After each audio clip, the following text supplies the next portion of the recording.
St. Louis Cardinals baseball. Nolan Arenado and Paul DeJong in the lineup today. It's the Houston Astros and the St. Louis Cardinals. And welcome to our St. Louis-based studio. I'm Dan McLaughlin. That is Brad Thompson, back for another season of Cardinals baseball. A lot of anticipation, Brad, for 2021. Yeah, well, look, this is what it's all about, right? Opening day is going to be here before we know it, and it's all about getting the reps in, right? Getting the ABs, getting the innings built up. We're going to get an opportunity to see some of the veterans, some of the young guys here today. And it's about getting ready for the season. That means your pitching staff, first time through. Some ups, some downs. Hey, look, they got the work in, right? That's what it's all about the first time around the rotation. The numbers weren't great for anybody outside of Adam Wainwright, who's on the bump today. But if everybody's healthy, we're good to go. Still awaiting word on Miles Michaelis. He's set to throw a bullpen today, but it's about getting your pitches in. The numbers mean nothing at the beginning of spring. So in his first start, a game that we televised this past week, Adam Wainwright picking up right where he left off in 2020. And it took only 20 pitches to get through 2 innings. I love that. I love the efficiency, and that's something that Adam Wainwright talks about, not just in spring training. I mean, this is what he's trying to do. He's trying to get you out with the first pitch that he throws. And if he gets to a position where he's at 2 strikes, well, then he'll try to bury you and strike you out. But Adam goes out there pumping strikes, and we'll see that again today. Oh, Uncle Charlie, he's on the mound today for St. Louis. It's the St. Louis Cardinals, the Houston Astros. Spring training baseball. Lineups in our first pitch comes your way next. Zilla versus Comet movie marathon. All this month on Comet. Check out the all-new TBD.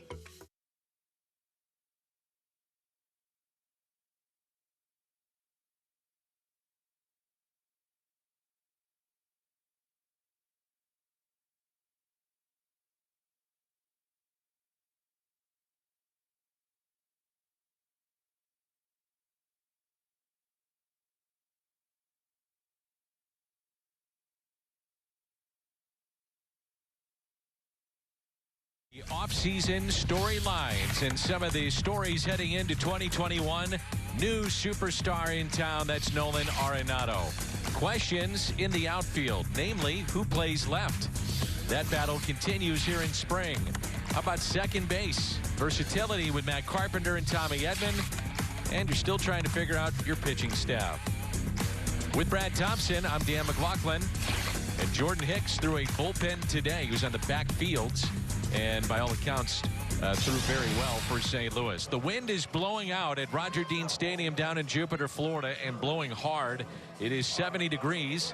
Brad and Dan with you on this Sunday afternoon. Pumped up for some Cardinal baseball, Dan. It's about that time, and with this man on the mound, Adam Wainwright, for his second tune-up of spring, got a chance to be a fun one.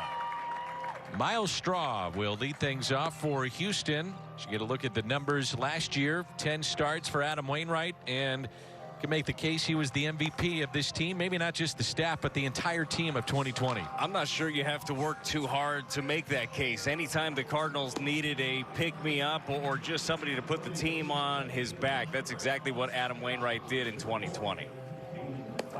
Dusty Baker back for another season.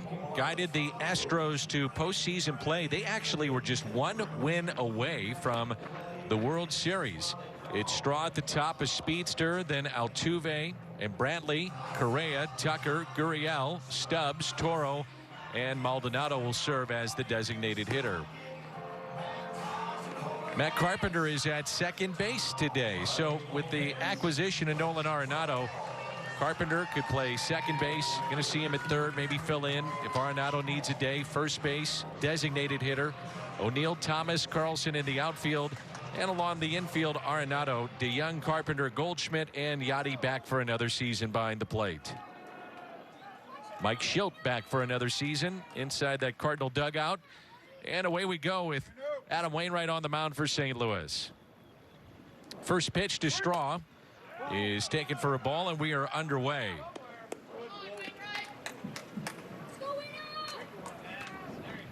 The speedy Miles Straw, 16 career stolen bases and 224 plate attempts.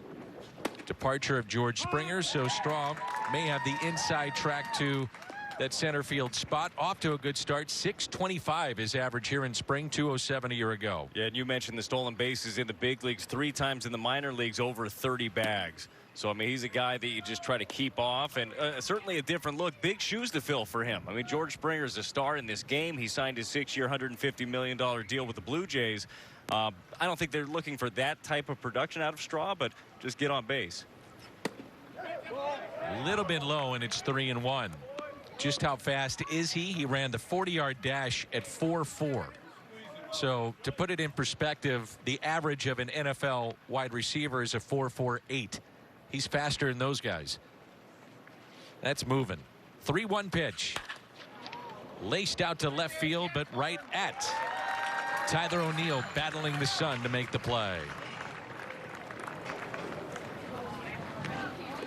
6-time All-Star Jose Altuve.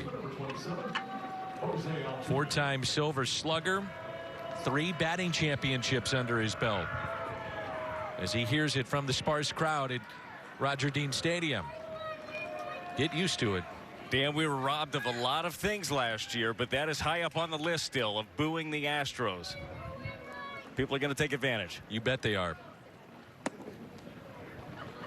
Astros, the cheating scandal shook up the organization, led to the departures of both Jeff Luhnow and the manager A.J. Hinch. Hinch is now signed up with Detroit.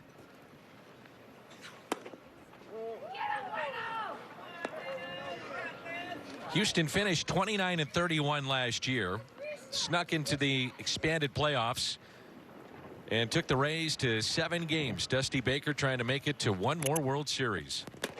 Pitch taken high. And it's 3 balls and no strikes. One of our favorites, Dusty Baker.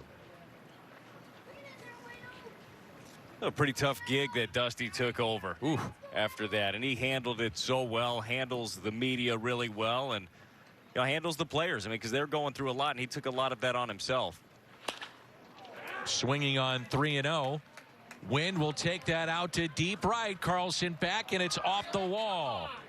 Altuve to second base, on his way to third, and a wind-aided triple for Jose Altuve. You get that ball up in the air in right field, we're going to see some home runs. We were talking about it before the game started, watching the flags doing what they're doing. I mean, this ball, he catches it off the end of the bat, not well struck at all. Carlson comes in on it first. That's a tough read. We're told earlier today, and I'm not sure if that's the case now, but the wind was blowing out better than 20 miles per hour to right field. So you get a ball up in the air, it's gone. Here's Michael Bradley, left fielder today. Arenado and DeYoung in on the left side of the infield. There's strike 1. You get those days down in Florida, and especially at this ballpark. There's very little consistency, too, with the wind. And this could change here in the 3rd inning. It could be blowing out to left. Brantley, a 4-time All-Star. Good pitch. 0-2. Last year with Houston, batted .300. Season before, .311. Just a very good, solid player. It was smart of the Astros to be able to bring him back. There were rumors that he was going to be following Springer to the Blue Jays, but the Astros able to retain him. Infield in now with 2 strikes.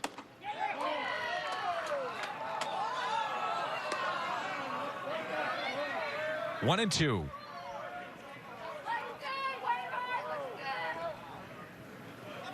Waino didn't get the call. Carlos Correa is on deck.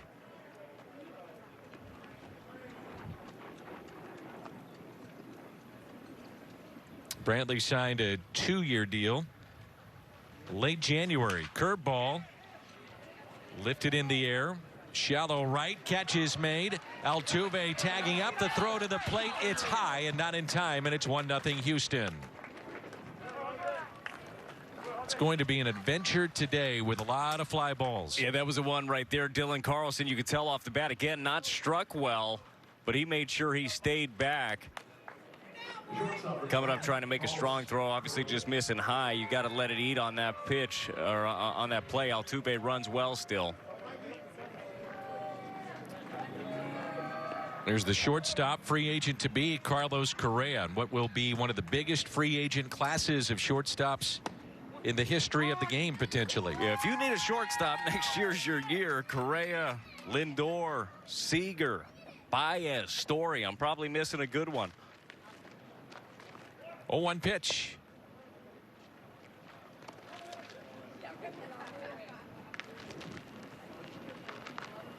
In 2017 All-Star. He was the Rookie of the Year in 2015. And the 1-1 pitch by Adam Wainwright. 1-2.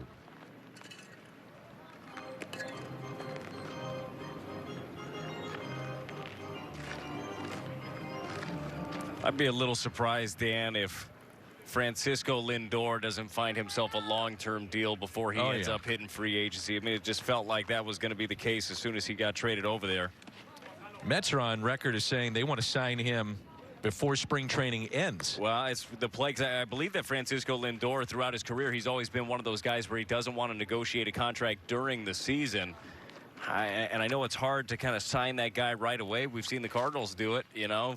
Get a guy in your building, get around the guy, see if you like being here. Wanted that pitch elevated, got it there, and a strikeout. The RBI for Brantley, half inning in the books, 1-0. In Jupiter, Florida, Tommy Edman serving as the designated hitter and leadoff man. Then DeYoung, Goldschmidt, Arenado, Carpenter, Molina, Carlson, O'Neill, and Thomas. Toyota key to the game with Brad Thompson. Well, roll them over. There's been a lot been said this week by Cardinal starters. Man, they've had their struggles first time around, no question. They've had to roll over a couple of innings. It's time for the Cardinals offense to roll somebody else over. Cardinals facing a 28-year-old from Woodstock, Georgia. And that is Kent Emanuel. Missed last season due to an 80-game suspension for a violation of the Drug Prevention and Treatment Program of MLB. Highly decorated college career at North Carolina. Third-round selection by the Astros in 2013. 0-2, the count on Tommy Edman. And a strikeout of Tommy. The Astros defensively this afternoon. Left fielder Michael Brantley, Miles Straw in center, Kyle Tucker in right, Toro, Correa, Altuve, Gurriel on the infield, and Garrett Stubbs is the catcher. Here's Paul DeYoung, batting 143. And a pitch down and in. This could be a big day for the Cardinals, Brad, in terms of just coming out healthy with two guys, Jordan Hicks and the other being Miles Michaelis, who what we're told is supposed to throw a bullpen if he hasn't done so already. Yeah, certainly. By all accounts, Jordan Hicks is just lighting up radar guns again. Apparently 102 the other day. If you like that sort of thing, Dan, velocity was never my thing. I like it when somebody else on the Cardinals is doing it as well. But no, that's fantastic. And what a addition to the bullpen he's going to be. But you're right, the Miles Michaelis situation, he's throwing a bullpen. Everybody knows he missed the season last year with the flexor tendon strain. Apparently he's been dealing with a tight shoulder. So I'm sure when we get news about that, maybe it'll happen during the broadcast. You know, we could pass it along. But that's a big thing. You've already got a battle for the 5th starter spot right now.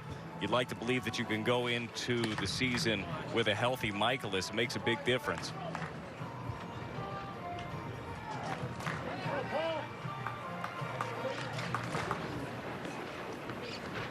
Two balls and 2 strikes. And a swing and a miss. So back-to-back Ks to start the afternoon for Kent Emanuel. One of those players that you were talking about, you find a home, a free agent to be, you come to a new situation, you sign the long-term deal. That happened with Paul Goldschmidt. Doesn't feel like it, but that was 3 years ago. This is year number 3 in St. Louis. Already? Steady Eddie, Paul Goldschmidt. Solid year in 2020. Well, I'm really excited this year, just like everybody else in Cardinal Nation, to see these two guys on the corners. Paul over at first, Nolan over at third. It's got a chance to be a special year.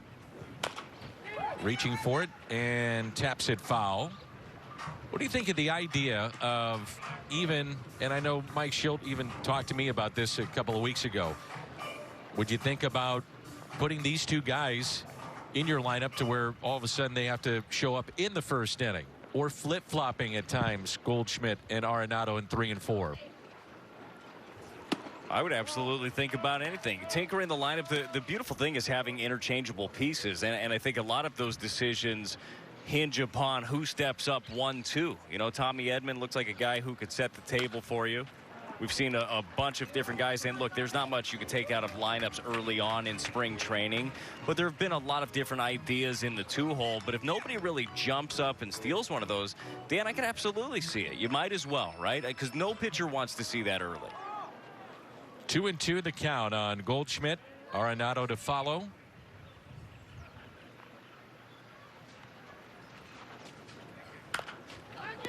On the ground, back to Emmanuel. He'll step and throw. Back-to-back strikeouts of Edman and DeYoung. Goldschmidt, little tapper back to the pitcher. 1 inning in the books. It's 1-0. St. Louis Cardinals baseball is brought to you by Budweiser. This Bud's for you. By Shelter Insurance. For your auto, home, and life. We're your shield. We're your shelter. And by Ford, the official car and truck of the St. Louis Cardinals. With Brad Thompson, I'm Dan McLaughlin. And glad that you're with us, and glad that we have fans in the seats. And we're going to have fans on opening day at Busch Stadium. And we're going to hear more about that later in our telecast. Jim Hayes had the chance to catch up with Cardinals president Bill DeWitt III. Looking forward to that. Kyle Tucker leads it off. Dan, we talked about it last year plenty.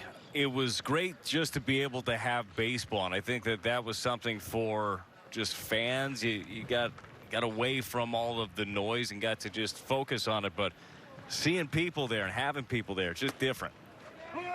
Feels right. You can tell, I mean, it's not as noisy as it normally would be, and you're not necessarily going to get that in a spring training game anyway. But when you see something happens in these games, you do notice that there are fans. It's not the piped in crowd noise. It's got to be a motivation for the players too. That's popped up on the infield. That'll carry all the way to Goldschmidt in foul territory to make the catch, and looked like Waino had no idea where that ball was. That was the old you.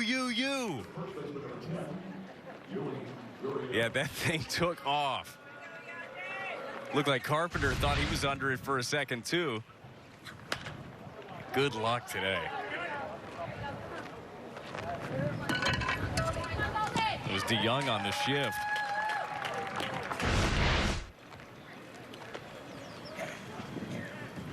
Yuri Gurriel.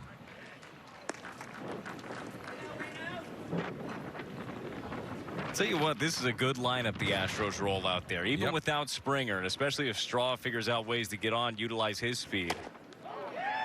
It tied him up, and it's 0-2. Well, Houston, it was such an odd year a season ago because of the issues that they had with the cheating scandal. And then for everybody, it was just an odd year in the 60 games. But they had an 8-game losing streak. Then they would get hot. Then they'd lose a bunch. They backed into the playoffs. And it all kind of clicked once they got to postseason play. This is still a very good team, despite the fact that they were just 29-31 in the regular season. Yeah, not in the lineup today. He's battling, coming off of multiple knee surgeries, but none of them too serious. Yordan Alvarez, the young slugger, 23-year-old, he'll serve as their DH most of the time. I mean, this is just dangerous lineup top to bottom. And the 1-2 pitch. What's it like pitching on these kind of days? Now, you had a very good sinker, so you were getting ground balls when right. But the mindset, when you know it's blowing out 20, 25 miles per hour to right, This is not easy. No, it's not. And you got to make sure you can't let the right-handers want to get extended. You saw what Altuve did, so you can really tie him up inside, see if you can make him pull. And if you're going to throw your breaking ball to the outer half, you got to make sure that bad boy stays down. The 2-2. Pulled foul by Gurriel. His career strikeout rate is only 10.8%. That is one of the best in baseball. Third lowest mark in the majors since he arrived in 2016. And right on cue, he strikes out. Attaboy, Waino. Old Uncle Charlie, he still got it. Just that tight breaking ball, 12-6. By the way, if you're a fan of breaking balls, you're going to see some pretty good ones in this ball game. The Cardinals today scheduled to pitch Jake Woodford. Really good breaking ball. Matthew Liberatore, same as well. And Seth Ellis showed that off last year, coming in with a good feel for the curveball. So we're going to see a lot of that today. Here's Garrett Stubbs. And strike one. I just love watching Adam pitch. And look, it is fun, isn't it? In 16 years, you're going to have a good feel for what you do and what you do well and how you do it. But mechanically, you just watch him. Every pitch, he's the same. He repeats his delivery. Doesn't matter if it's the changeup, the sinker, the curveball. He's the same guy.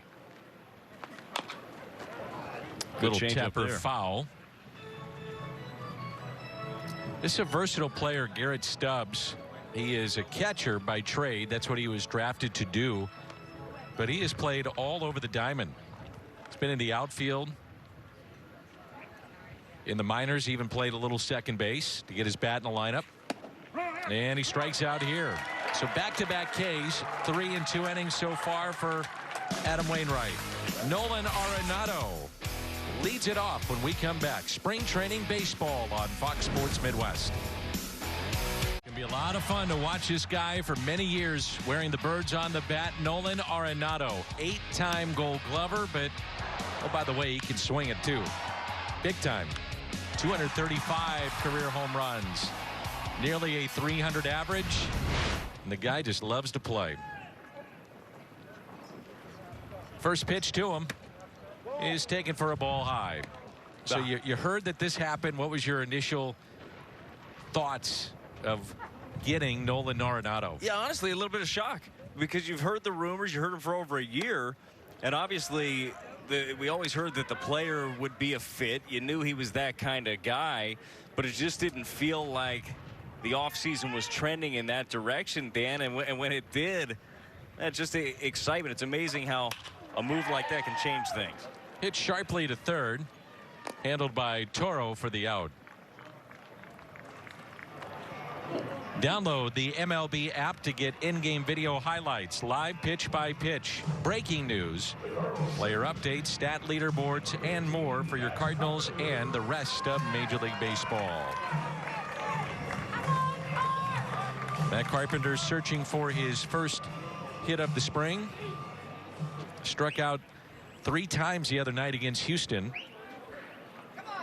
Carp was telling me the other day he went to a training facility located about 90 minutes away from his home and did it every day. And it was working with other major league players, try to change up his offseason routine.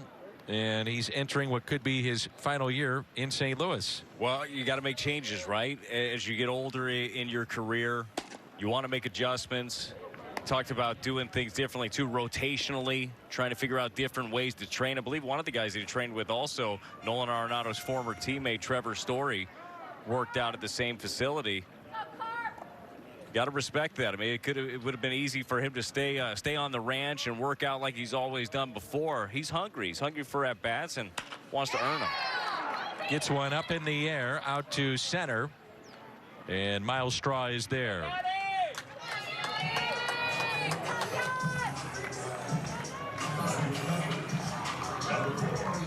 So 5 up and 5 down for this lefty of Houston, and here's Yadier Molina. Well, the Cardinals' activity, it was dormant for a while, and then it happened in a flurry of moves, re-signing Yadi and Waino and trading for Nolan Arenado. some pretty big names in the game of baseball. Yeah, I would say so. And Dan, I know you were among others preaching patience in the offseason and waiting for something to happen, but man, it happened in a flurry. And this always seemed, it felt inevitable, right? That Yachty was going to be back. It felt inevitable that Waino was going to be back. But then you keep hearing rumors about different teams that are interested. And I don't know if you went down this same rabbit hole of picturing them in different unis. But it was an ugly thing in my mind. I mean, I had them in pinstripes. I did too. Both pinstripes, too. I had them in Yankee pinstripes and White Sox pinstripes. Yeah. Tony La Russa, maybe. They look a lot better with the birds on the bat. I agree. 1-2 pitch. Pulled the string and a strikeout, and that's 3 today for this lefty. 1-0 Houston. 2021 Cardinals Hall of Fame ballot presented by Edward Jones is live now through April 17th. Cast your vote for 2 deserving players from another great field of candidates. Visit cardinals.com/HOF. Carlton, Hernandez, Matt Morris, Edgar Renteria, Lee Smith. They're all there.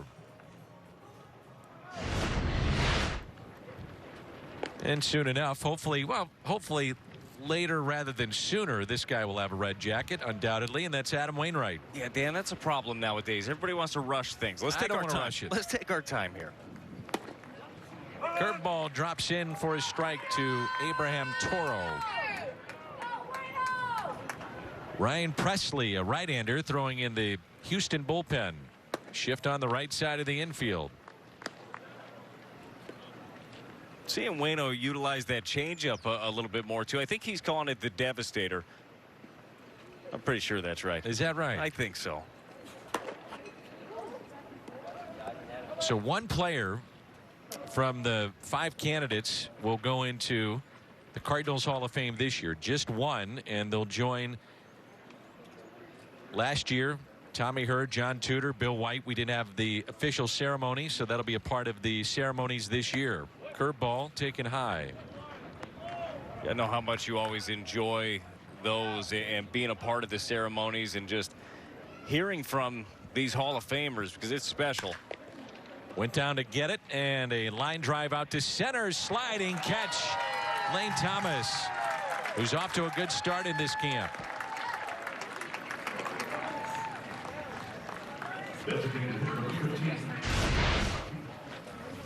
Again, this the wind is wreaking havoc, kind of hangs it up a little bit in that gap. A lot of times, too, we find ourselves, we talk about Lane Thomas and we talk about the offensive upside that he has, but defensively, I mean, he can go get it. Natural center fielder. Well, they talk about in all walks of life, those that have contracted COVID-19, some have had what they call what would be the COVID, fog, the cloudiness, that kind of thing of trying to recoup. And Lane Thomas, while the Cardinals were hit last year, he was one of the guys that was pretty open and honest about what he went through. And he said when he came back, it just didn't click. Yeah. He just wasn't right physically, mentally, all those things. And you could see that. He wasn't the player that we're watching now in spring training. Martin Maldonado, and the 0-2 is a called third strike. 4 strikeouts today for Adam Wainwright. That's Yachty back there being quiet, too, and getting the call from our home plate umpire. Yeah, it looked like a strike to me anyhow. Maldonado not happy about it, but you're right. I mean, one of the best receivers in the game. Yeah, it could have been down. You see him pull it up a little bit. I couldn't believe it the first time I ever pitched to Yadier Molina, throwing a sinker at the bottom of the zone that I knew was a ball out of my hand, and he just sucks it up into the bottom of the zone. It's amazing. It's amazing what he does. He's quiet. You don't see him stab at the ball a lot, which if a catcher does that, you're going to cost your pitcher some strikes potentially. I mean, that's a good example right there. How quiet he waits for that ball to get in. Well, a lot of times, too, with those sinkers, that can really just bore in on the thumb. Yep. But he doesn't care. He's going to put his glove in the best position. Doesn't matter if it hurts. Let's see, Waino's in a little bit of a rhythm here, too. 1 ball and 2 strikes.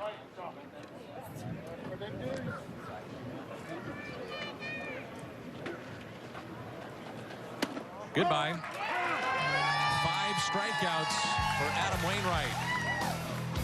Carlson, O'Neill, Thomas coming up. It's 1-0. Bottom of the third, Roger Dean Stadium. And along with Brad Thompson, I'm Dan McLaughlin. A look today at Dylan Carlson, one of the top prospects in baseball, and still is qualified to potentially be the Rookie of the Year. We'll see how it plays out, even though we saw him last season. Yeah, I can't wait to see the adjustments that he made in the second half, Dan. And I know you've gone over the numbers. He was a new guy. After he got sent down to the training camp, you kind of learn what the opposition is trying to do to you. He got that little mental reset, and he was good to go. 1-0 Houston. New pitcher is Ryan Presley, the 32-year-old from Dallas, Texas. Was acquired from Minnesota back in 2018. 2019, he was an all-star. A check swing. No balls and 2 strikes.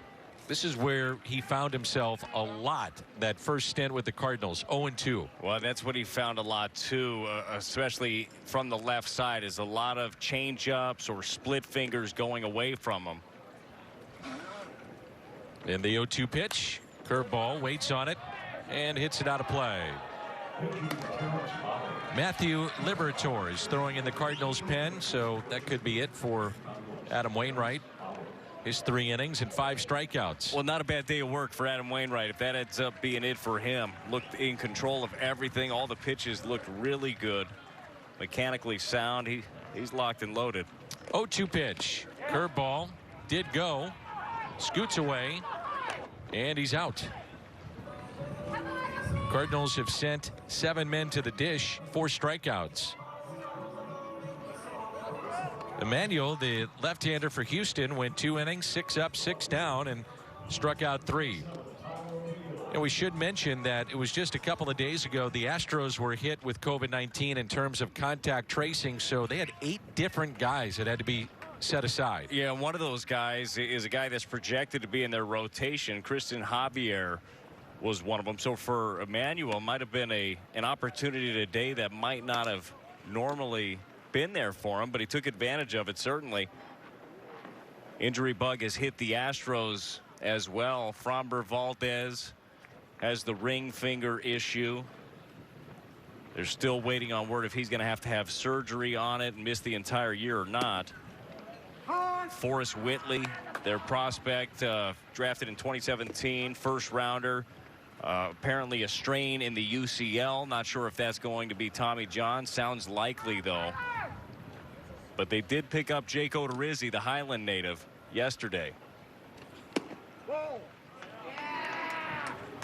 And Odorizzi got a 2-year deal with Houston. Last 3 seasons, his numbers, local product, 22 and 18. Injured list, though, 3 different times. It's a weird year for him last year. He's been a very durable player, though. This is a guy that's averaging, 30+ starts the 5 previous years. So kind of just think that's a little bit of a blip in the radar. And I really am interested, too, watching him go over to Houston. We've seen a lot of pitchers go to Houston, get there and get better, make adjustments. Brent Strom, the pitching coach over there, has done a very fine job getting more out of guys. Maybe Jake Odorizzi turns into, a Charlie Morton, where he makes his career even better. Good breaking ball by Presley. So back-to-back strikeouts, and it brings in the 9th place hitter, Lane Thomas. Some key additions for Houston this season. Jason Castro signed a 2-year deal. Pedro Baez, the former Dodger, got a 2-year contract. Steve Cishek, we saw him with the Cardinals at one point a few years ago. Steven Souza Jr. signed a minor league deal. And there's some pretty big names that have gone away as Thomas looks at that curveball and a strike. But Josh Reddick, Brad Peacock, Roberto Osuna, Chris Davinsky, he's with the Diamondbacks now, and the big one is George Springer. Signed a 6-year, $150 million deal with the Blue Jays. And the 0-1 pitch. 1 ball, 1 strike. 6-year deal with the Dunedin Blue Jays for the foreseeable future. So they did a great job last year dealing with the situation where they played in Buffalo. Yeah. And apparently they've done huge renovations to the ballpark in Dunedin. They will not play in Toronto, at least initially. We'll see if that loosens up as the summer progresses. I don't know about you. I'm pumped, though, to have fans back in the stands starting at opening day. They're talking at the Great American Ballpark about 30% capacity. And then at St. Louis, obviously, we're going to be about 32%. That's roughly 14,000 fans. 2-1 pitch. 2-2.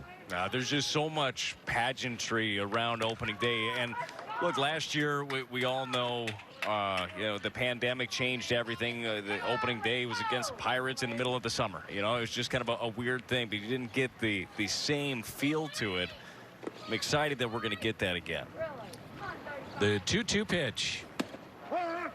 And a called third strike. So Brian Presley, impressive, strikes out the side in the home half of the third. It's 1-0.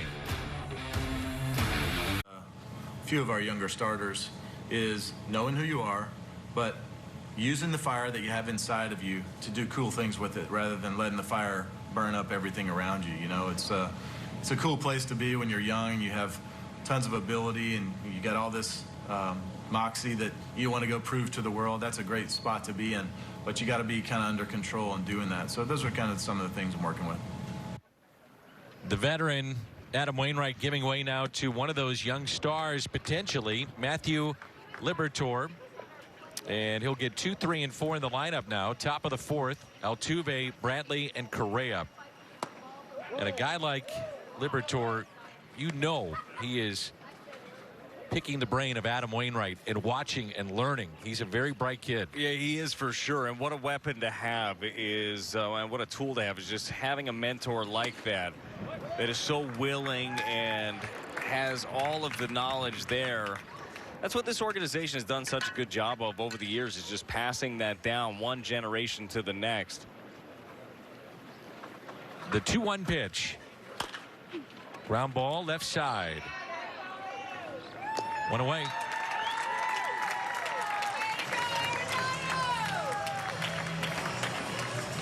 Altuve scored the first run in this game as he had a wind-aided triple and then was able to tag up on a sac fly by Michael Brantley. Adam Wainwright, 3 innings, 5 strikeouts. He looks ready right now. Yeah, let's just fast forward to April and get this thing going for Adam Wainwright. It's nice to see Matthew Liberatore in this game too early on, face some of the regulars here. Well, you're getting a pretty good test. Altuve, Brantley, and Correa. Brantley, that sac fly into shallow right.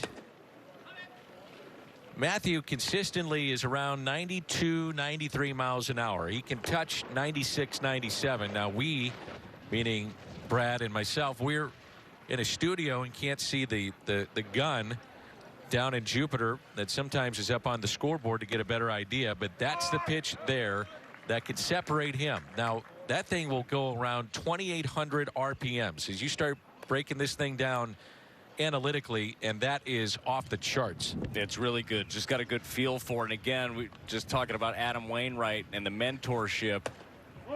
Well, it's not just about the fire that he was talking about, but you could probably spend some time talking about the old curveball, right? Yeah. How you work it, how you spin it, the feel for it, how to use it in different counts. We've seen Adam Wainwright over the years too shape his differently for, different situations. Here's a 2-2.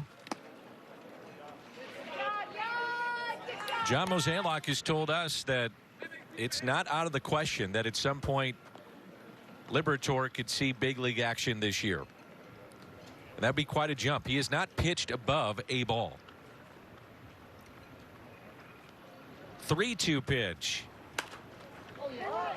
Popped up behind home plate. Molina out of room. And a souvenir.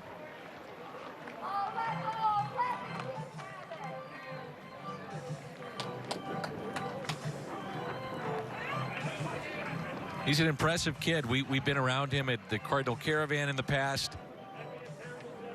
Traded for Randy Arozarena, who turned into Babe Ruth in October. But if you're Matthew Liberatore, you can't think about that. You just don't worry who you're traded for. Just worry about what you can control. Out to center, Lane Thomas.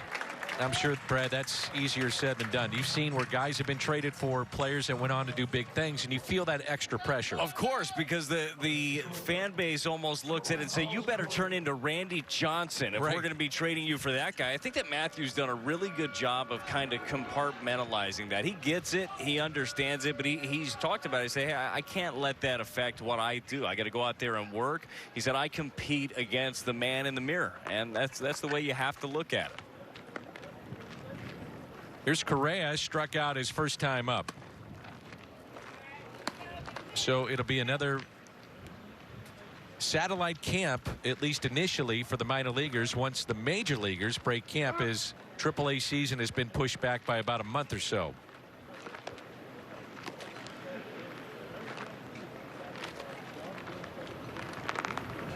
And the 1-0.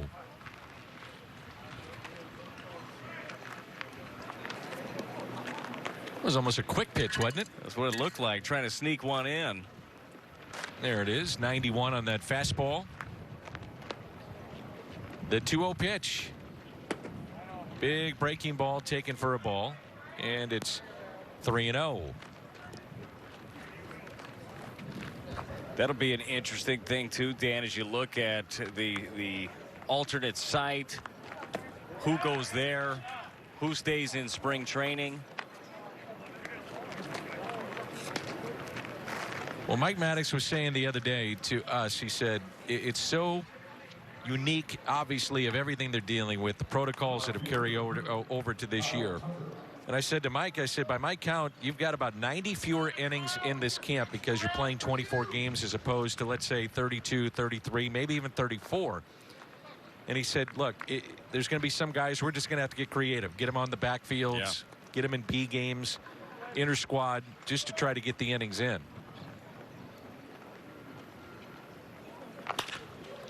There's a ground ball hit up the middle and past Carpenter and into center field. Correa trotting over to third, and runners at the corners now for Houston. The base hit for Kyle Tucker.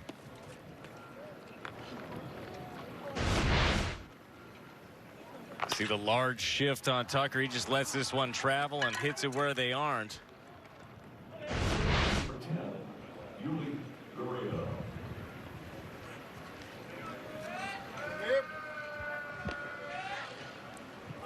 Yuli Gurriel struck out back in inning number 2.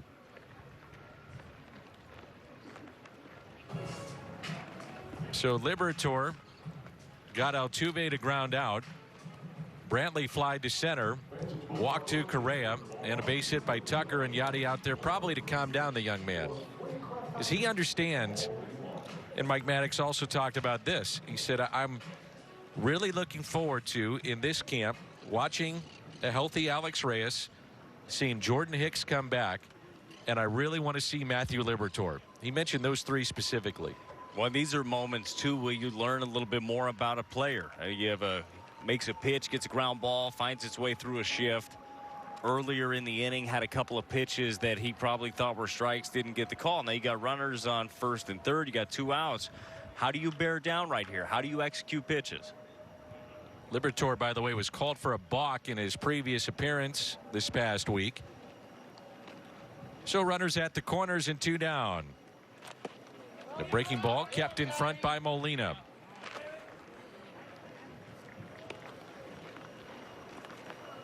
It looks like nothing because we've been seeing Yachty do this for the last 18 years. But the way that he just deadens that baseball, and it just drops right there in front of him. He's able to corral it. You see a lot of different guys. You see how he squares up his body, kids. Make sure you get your body in front of it. See a lot of different guys. That ball kick off. All of a sudden, the inning change. Base hit, scores 2. Been very fortunate over the last 17 years to watch him do his thing. That sounds crazy just to even say 17 years. It's remarkable. The positions that they're playing. Pitcher and a catcher. Arenado, love when he does that. It's like he throws off balance on the run. So what? And it's an absolute strike to the chest of Paul Goldschmidt. It's going to be fun to watch. 1-0. St. Louis Cardinals spring training coverage continues Friday night. They'll face the Astros. Cardinals spring training coverage on Fox Sports Midwest Plus. And it's brought to you by Mid-America Chevy. That game again at 5 o'clock on Friday. That's our next telecast. A few more night games sprinkled in this spring training because of the fact that you're not going across the state. And for fans that don't know, right before spring training began, they decided to stay within about a 40-mile, 40-minute radius, if you will, of teams to play to cut down on travel. Brooks Raleigh is the new pitcher. So we got Houston, we've got obviously the Mets share the complex with the Marlins and Washington. And at the ballpark at the Palm Beaches, they will be playing a lot of night games, which is typically what they do. 5 o'clock starts Central. So that's what we're going to have on Friday. You know what, though? I kind of like it. I like the evening games. I always found it curious, and I mean, it's spring training. It is what it is. But you go through an entire period of spring training playing nothing but day games. Then you get into your season, and you play nothing but night games, essentially. Here's a 1-1 pitch to Tommy Edman. Struck out his first time up. This lefty, 32 years of age, from San Antonio. He had a 5-year stint in the KBO. And then came back over stateside as Tommy gets one up in the air. Out to left field. And the catch made by the center fielder coming over Miles Straub.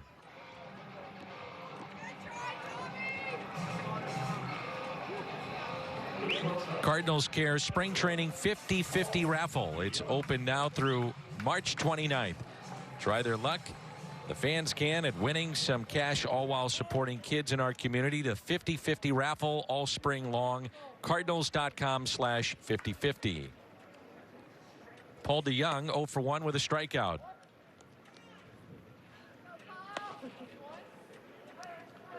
A lot of times players say in spring training that they don't necessarily want to play the night games. That, you know, if they have family and friends that come visit them in spring training in a normal year, as DeYoung skies one into shallow left center. Correa battling the sun and the wind and held on for the out. But the point I was going to make is that, you know, you get your work in.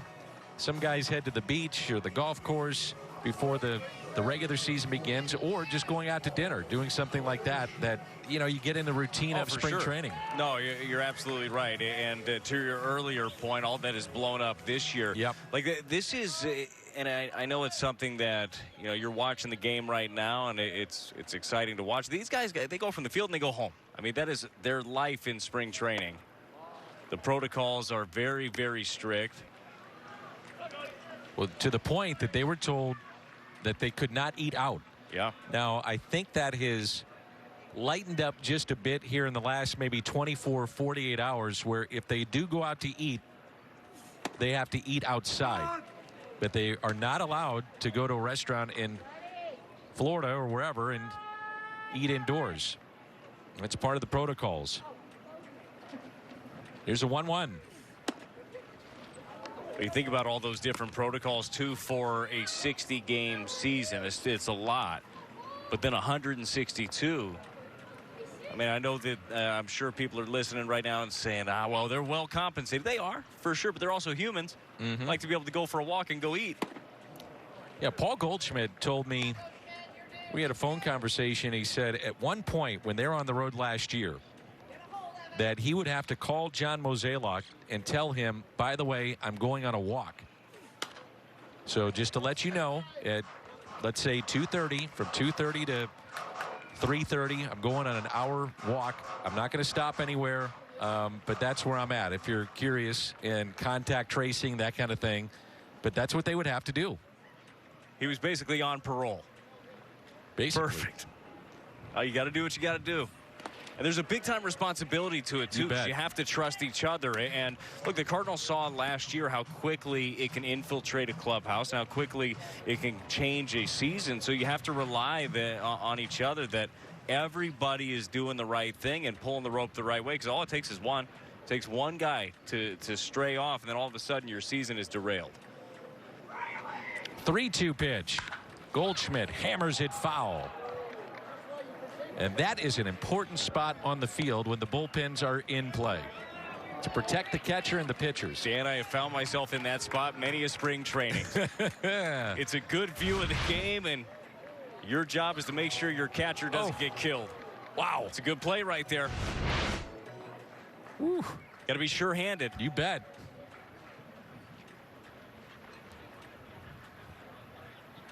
The 3-2 pitch. And a 2-out walk.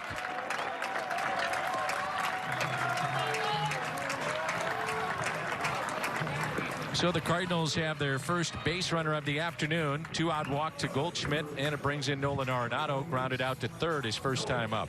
A little bit different feel, isn't it, after a walk to Goldie? You saw this last year. You saw teams would just pitch around Goldschmidt and think, hey, we'll just take our chances with whoever's next.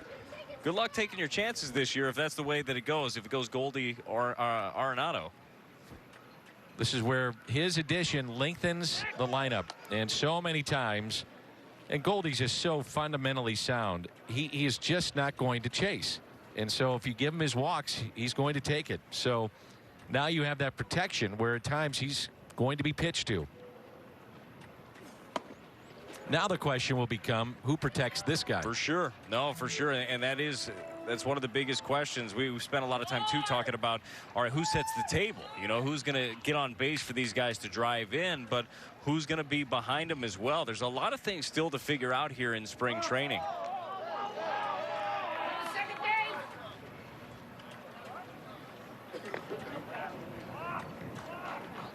Here's a 1-0 pitch to Nolan Arenado.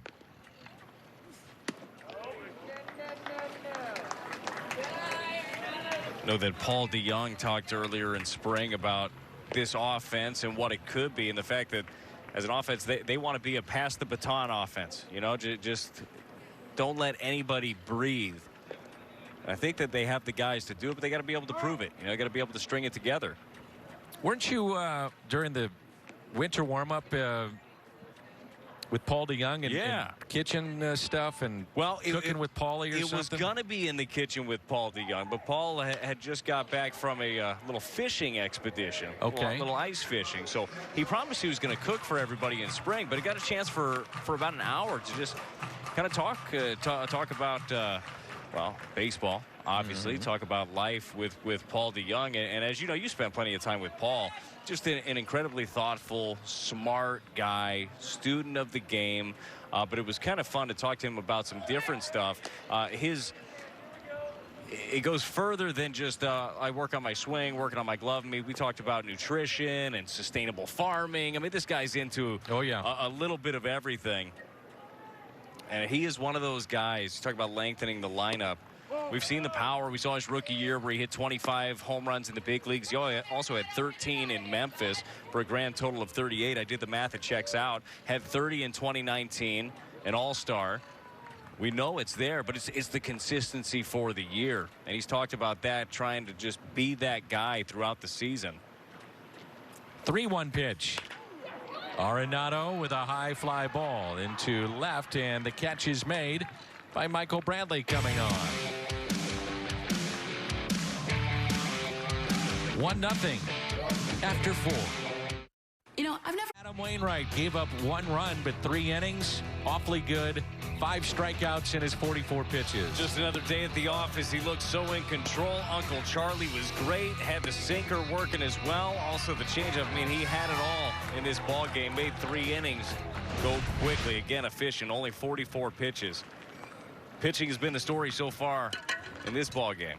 Cardinals without a hit. Second inning for Matthew Liberatore.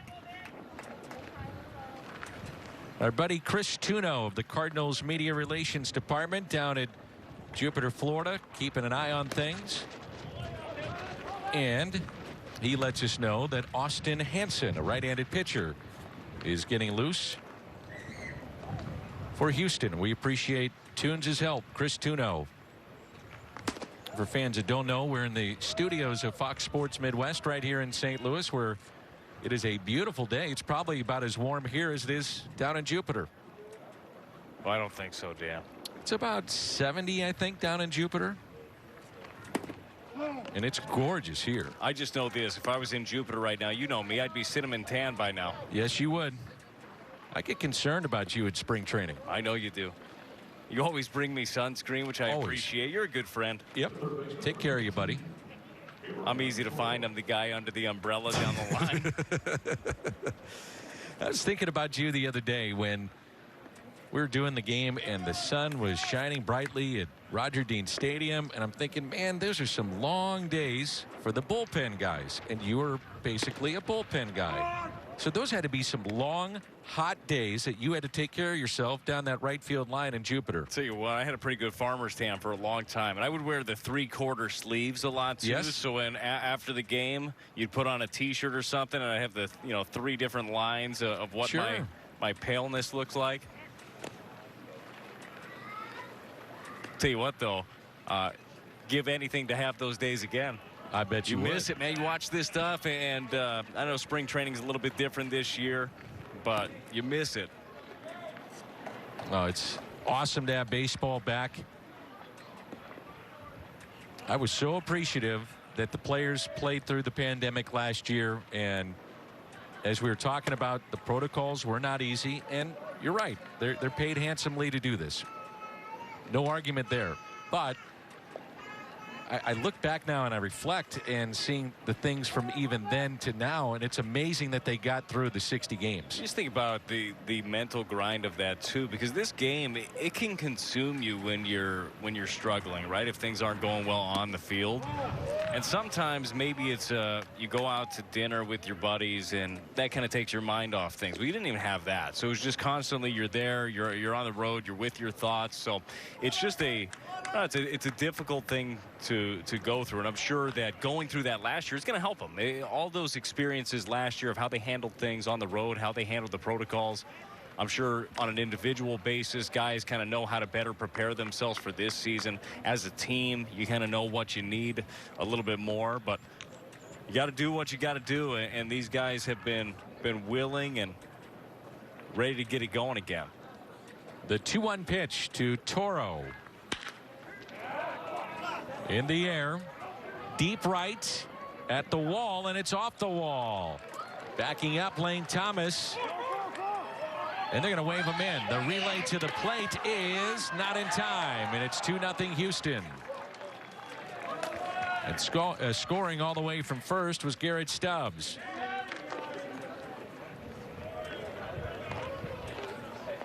Again, you can see Carlson kind of tiptoeing a little bit out there near the wall, the wind playing with it, and if he doesn't bobble this, they probably get him cleanly.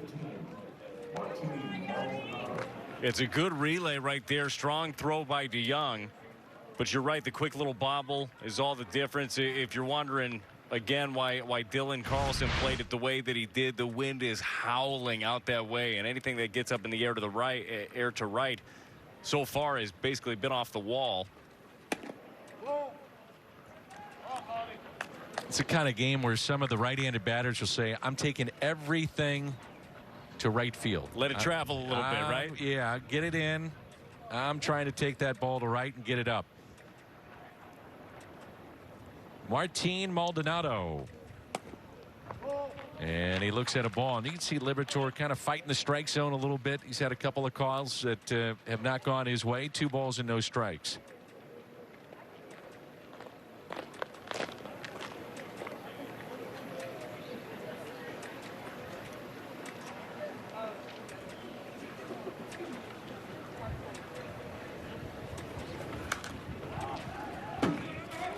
Tommy Parsons throwing in the Cardinal pen.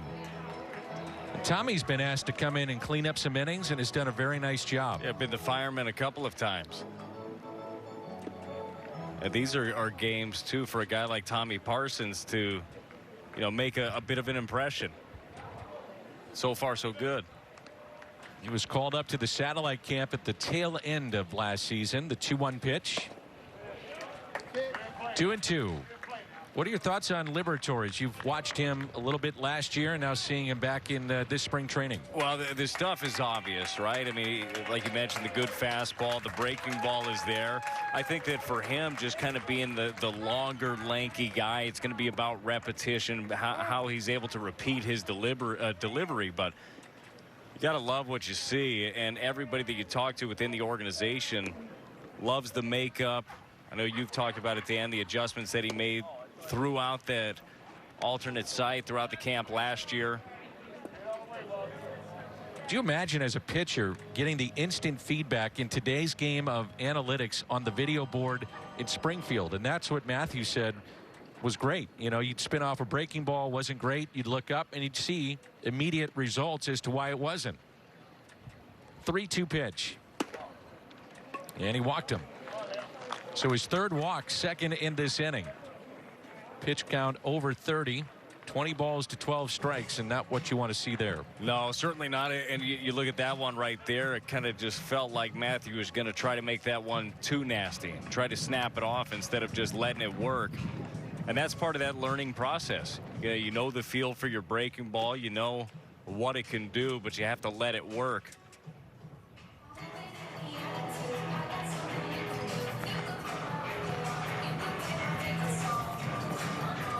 So Mike Maddox with a visit on the cover of the Cardinal magazine currently, the great Bob Gibson. And if you'd like to get a subscription, wonderful stories, the photography, behind the scenes, cardinals.com/magazine. You can also call and order 314-345-9000. Steve Zesh and the crew do a great job with Cardinals magazine. It will be an odd opening day anyway, but certainly won't be the same without Lou Brock and Bob Gibson. This is Pedro Leon, the pinch hitter for Miles Straw. Good spot right here. Get a fastball down in the zone. Get yourself a ground ball, kind of shift things in this inning. Big curveball taken in the dirt.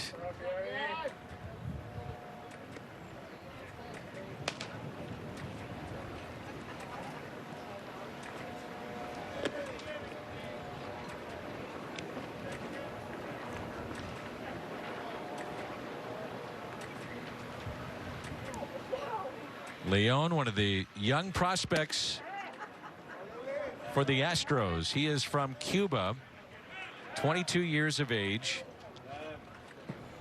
In his first season in affiliated professional baseball.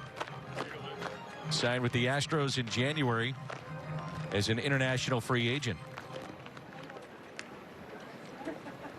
You hear about five-tool players. They say apparently this is a five-tool player. Run, throw, hit for power, all those things. And Leon sends one out to Thomas in right center, and the catch is made by Thomas. Runner tags from second to third, and a fine play by Lane Thomas in right center. That's a heck of a play. Sliding catch. Yeah, that is really nice because that ball again continues to tail away from him. You see Dylan Carlson's coming in from right. Those two, you got to have some communication here. Saves his pitcher. And a pitching change coming up. That'll be it for Matthew Liberatore. And we'll step aside. 25-year-old native of Columbus, Ohio, Tommy Parsons in to pitch for St. Louis.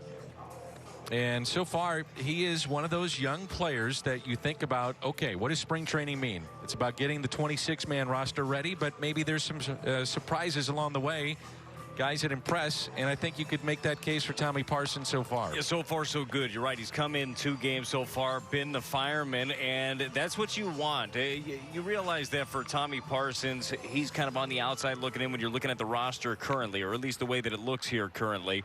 But it's about making that impression when there is a need, and you end up being a guy in the minor leagues who's throwing the ball well. The manager, the pitching coach say, man, Tommy got the job done for us in spring training. let's give him a chance again. So another good opportunity for Parsons. One of the things that he did in college at Adrian College, which is Division III, he just pumps strikes. This is Kessinger, who is the pinch hitter for Altuve, but he walked only 36, struck out 288 in 322 innings. Dan, he won more games than he walked batters. Right. 40 wins. Pretty good. Here's an 0-1 pitch with runners at first and third. Fouled back. But that's what you want when you have a guy come in with runners on and one out. You want somebody to throw strikes. Well, you look at this right here. You're in the driver's seat. He's sitting here 0-2. All too often we see guys come in, they try to snap off their best breaking ball 2-3 times in a row, find themselves in the hole 2-0, 3-0, 2-1. Now you can go to work a little bit if you want to. The 0-2 pitch. Just off the plate. So in 2019, last time we had a minor league season, he jumped around. I mean, he was at Palm Beach, Peoria, Springfield, and then all the way up to Memphis. Made one start with the AAA club. If you're at AAA, you're right on the doorstep. You're a phone call away. Jumping 4 levels in a year is ridiculously impressive. 1-2 pitch. Yachty wanted it up and he hit his glove. I mean, it was right there. 1 ball, 2 strikes. Season before in 2018, he was an all-star with Johnson City. He was 5-1.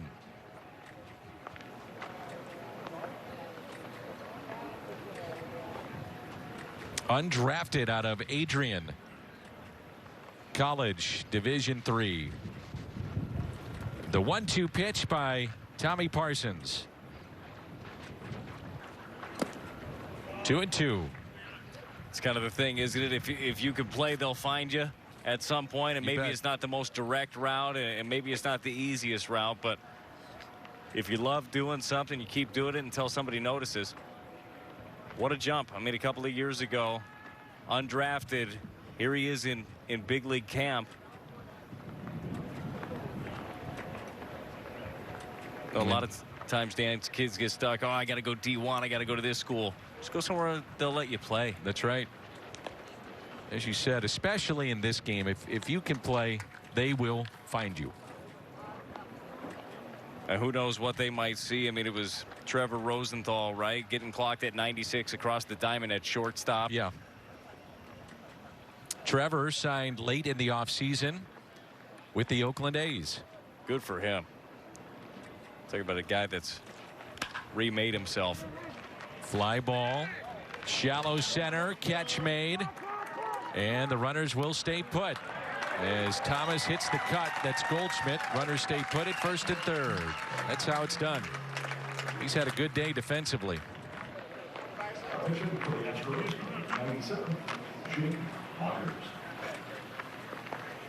He had a sliding catch to Rob Toro back in the third, and a sliding catch in this inning. And nothing routine that is in the air today. This ball is going to get down a little bit quicker than expected. Does a great job of keeping a beat on it. And this ball to right center. I mean, this is going to take off in the wind. The catch, get up quickly, throw. You mentioned it earlier, the bout that he had with COVID last year and how it zapped him. He looks like a different guy this year. This is one of the top prospects now for Houston. Enters this season the #2 prospect behind right-handed pitcher Forrest Whitley. This is Jake Myers, young man from Omaha, Nebraska. 13th round selection in 2017. Once it up, got it there, popped up. Yachty giving it a look, and it's out of play.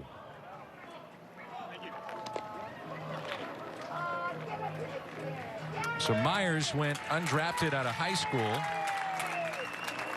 then went on to the University of Nebraska. His dad played there for the Huskers 1986 and was drafted by the Giants. Played 5 years in the minors, never broke through, and now his son trying to do that.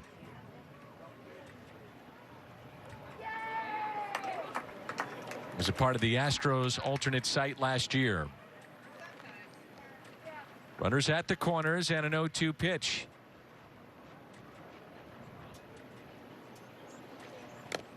And he hit him as he leans into it.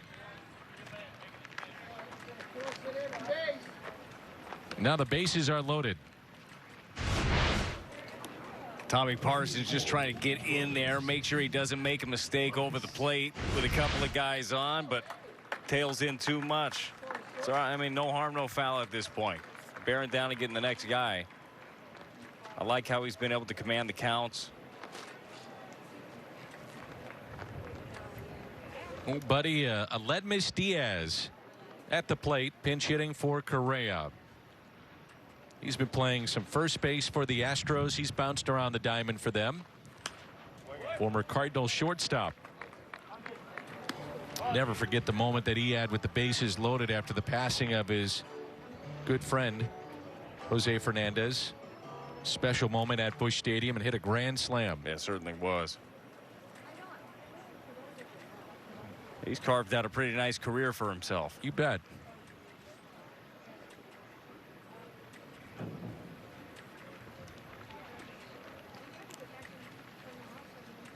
All-star in 2016. Catches the corner, didn't like the call, 0-2. Defected from Cuba in 2012. Cardinals were able to sign him, and it took some time to get him into the States and in big league camp.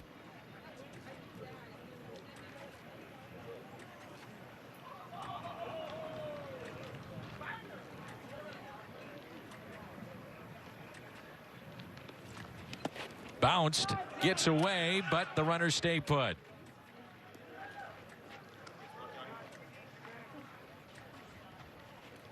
Yeah, not really sure how Yachty got over there. Maybe well, I should be sure. It's because that's what he does. This is not an easy pitch to block. A heater away that Parsons just kind of overcooked.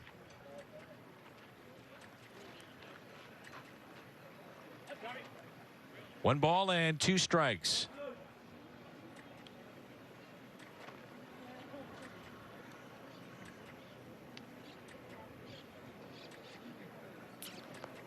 Aledmys trying to make his 5th straight opening day roster. And the 1-2 backs up. 2 balls and 2 strikes. Remember one of the games that we did, and we highlighted just Aledmys Diaz. Who is this guy? As he burst onto the scene in 2016, he is very smart, very, very smart. And we started talking about how he learned English. And he told me, he said, well, Dan, it's kind of interesting, and it's not the way maybe most people do it, but I did it by watching Ellen. So he would watch Ellen all day, and that's how he learned to speak English.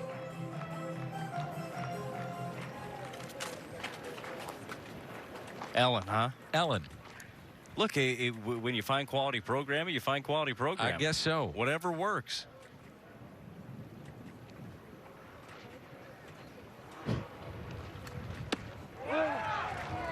Ooh, doesn't get the call on the breaking ball.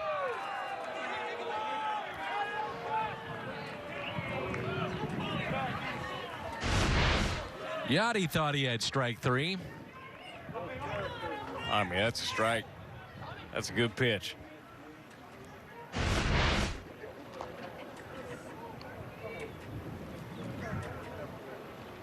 Runners off with this pitch, and the 3-2, and the bases loaded and 2 down.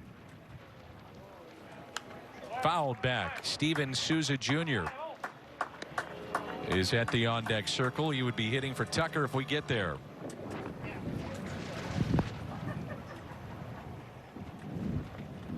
Aledmys had a couple of years in St. Louis, then traded to Toronto, and then off to Houston.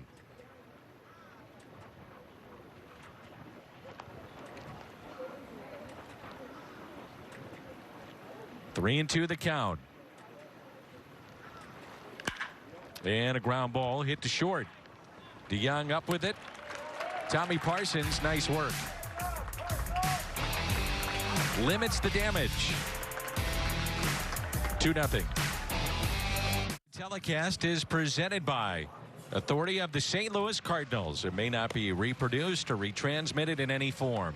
And the accounts and descriptions of this game may not be disseminated without the express written consent of the St. Louis Cardinals.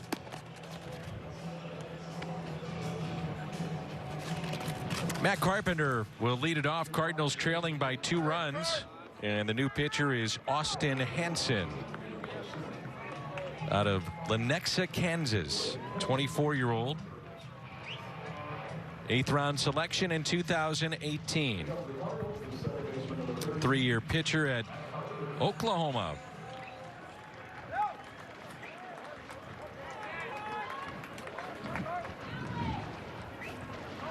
So here is one of those pitchers that did not go to an alternate site, did not have a minor league season, and that's going to be a story to follow this year, how these players that didn't have the opportunity to even go to an alternate site, you know, all of a sudden you're playing pro ball and trying to compete and seeing which guys did what, and if they're able to get back to the level that they were, or if some it was beneficial. Who knows? Yeah, see, that's the really hard part too, is that every player has different resources. There are some guys, maybe they live in an area that was a little bit more open, or they have the financial flexibility. They have maybe a home gym, or can throw at home. There are other guys that probably had to get jobs in the offseason. Sure. And had to work. So it is a little bit different. But you're right, it will be an ongoing story. I feel bad for the guys that lost a year. I know that being a part of the summer camp probably wasn't glorious, right? The alternate site, because same thing for them. They'd go to the field, they'd go right back to the hotel, but it was something. And like you mentioned, constant feedback. You think about this too, further down the road, you have some guys, and you know, Hansen's a good example of a guy that hasn't played past A-ball yet. Maybe in a couple more years, he's fortunate enough, you know, could be this year, could be next year, to make it to the big leagues. And all of a sudden, you get your 6 years in, and then you're a free agent, but you're a year older than you would have before. I mean, there's further implications than just the one season. Grounded foul. Well, new role for Matt Carpenter in 2021 with the addition of Nolan Arenado.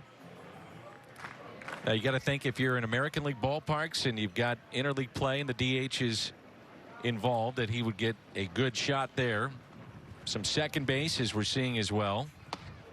Curveball catches the outside corner, and a strikeout of Carpenter. Cardinals, their 7th strikeout in their lineup today. Still looking for their first hit. A backdoor. That one looked a little bit off the plate. Carpenter not happy about it. I know offensively it has not been what he's wanted the last couple of years. He does have a great eye. Didn't like that one. Cardinals haven't been able to take advantage of this windy day yet. No. Get one up in the air, get it out to right. And a ground ball hit left side. And Yachty, probably his final plate appearance of the day, is retired. 2 away.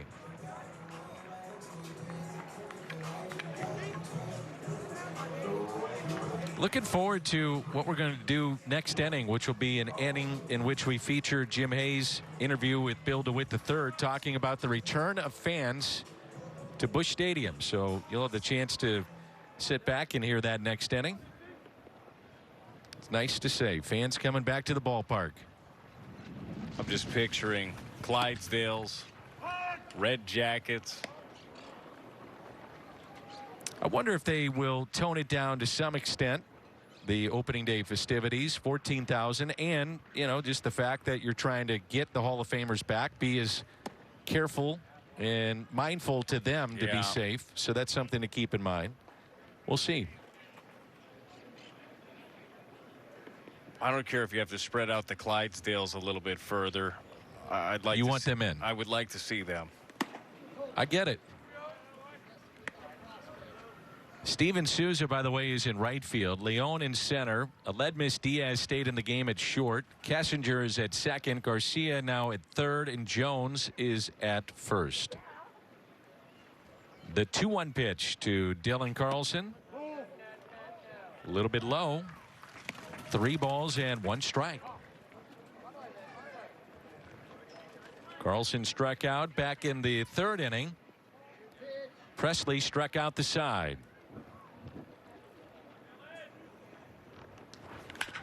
And Dylan hits a ground ball sharply to first, handled by Jones, and a flip.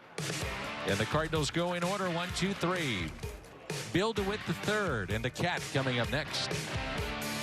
Take a look at our Budweiser What's on Tap. 32% capacity expected at Busch Stadium, beginning with the home opener on April 8th. With more on that, Jim Hayes had the chance to catch up with Bill DeWitt III, the Cardinals president. So, Cardinal fans will be back for the upcoming season.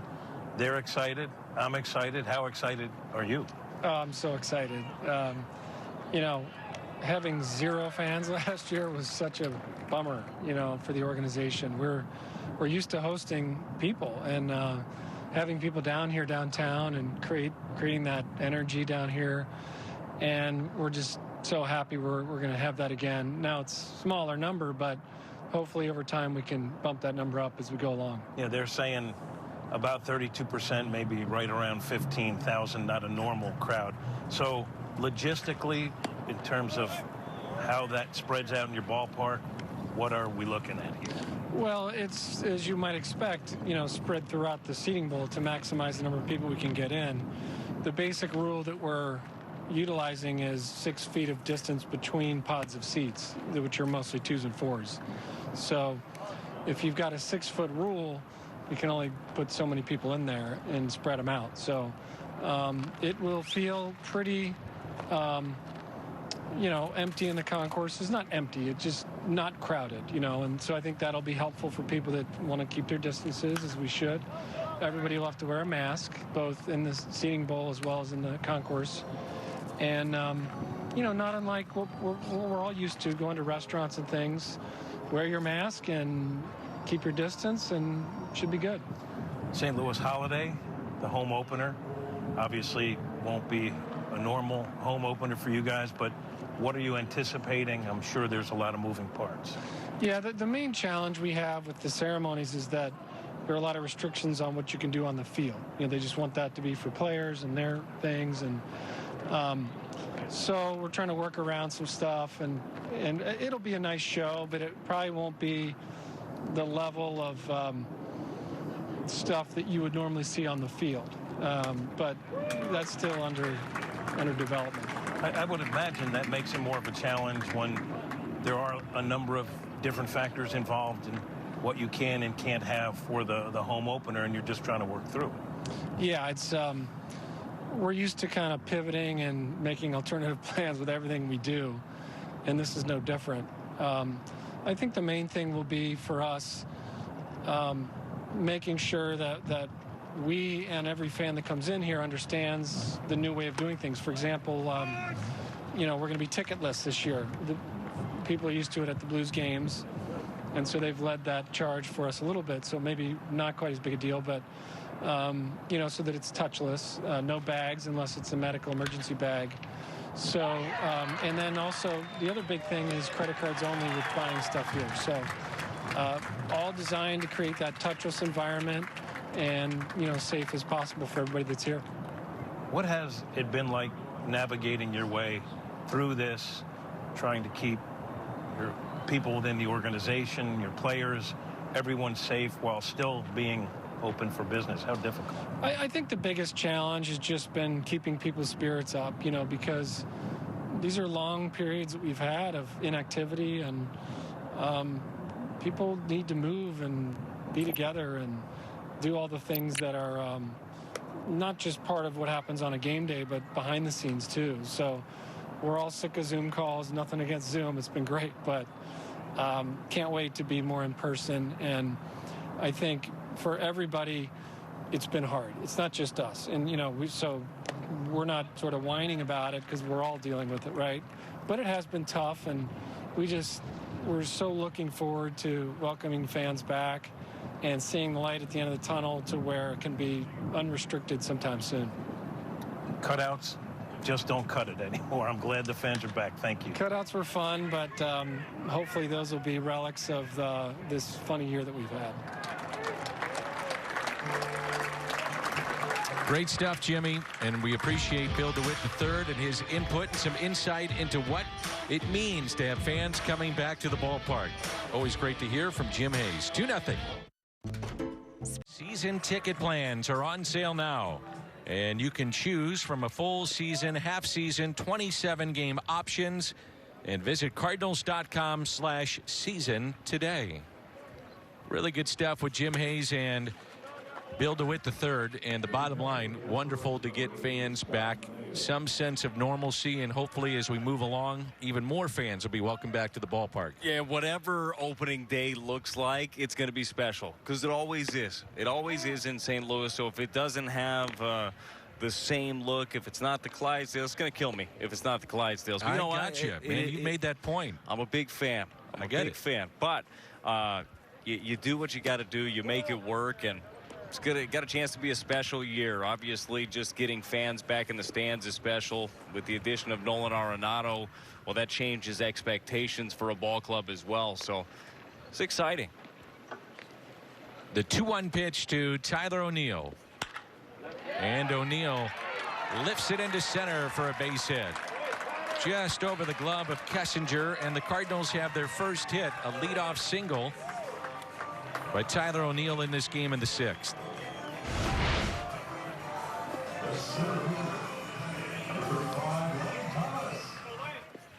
Does a good job just sticking with this thing. You're right, serving it right out there over the second baseman.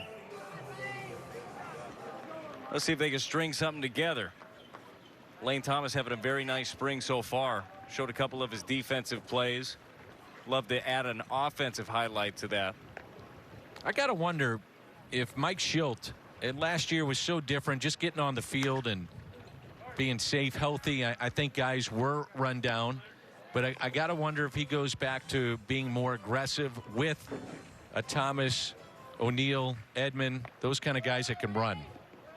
I looked at it last year as something. You're right. Last year was a weird year to kind of to figure out how you're going to do it offensively. The year prior, Cardinals had 116 stolen bases. That's they right. were tied with the Nationals atop the league, and it was a weapon. I think that right now, especially with the addition of Nolan, it could just be something that complements your offense. And I know this just, from a pitcher standpoint, when you know that there's somebody on that can run, or they're hitting and running, or stealing bases, or they're always going to take the extra bag, you're always thinking about that. You're always cautious of it. And then all of a sudden, maybe you end up making a little mistake. You're spending so much time here looking at O'Neill at first base that you leave one for Lane Thomas. I would love to see it. Now, I know that the numbers have gone against stolen bases here, kind of the more analytical approach, but I believe it to be a weapon. Here's a 1-1, and it is hit sharply to short. The turn, and they couldn't pick it at first, so they do get the lead man. Thomas will wind up at second base.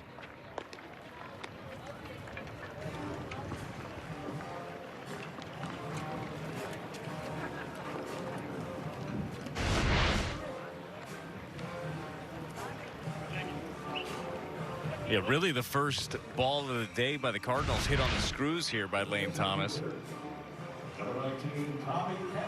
It brings in Tommy Edman. I also think it's going to be fascinating this year, the leadoff spot. Now, if Tommy Edman from both sides of the plate can contribute, then all bets are off. He's your guy. But if there's a situation, say, that you've got a lefty up and Bader is going to be in your lineup, why not look at Harrison Bader at the top against a lefty? Maybe a Dylan Carlson would get some shots at that leadoff spot. I just don't think at this point it's set in stone. No, I don't think so either. I think you're right. I think that Tommy Edman is the guy that probably makes the most sense on a day-to-day basis. Popped up near the Astros dugout and out of play.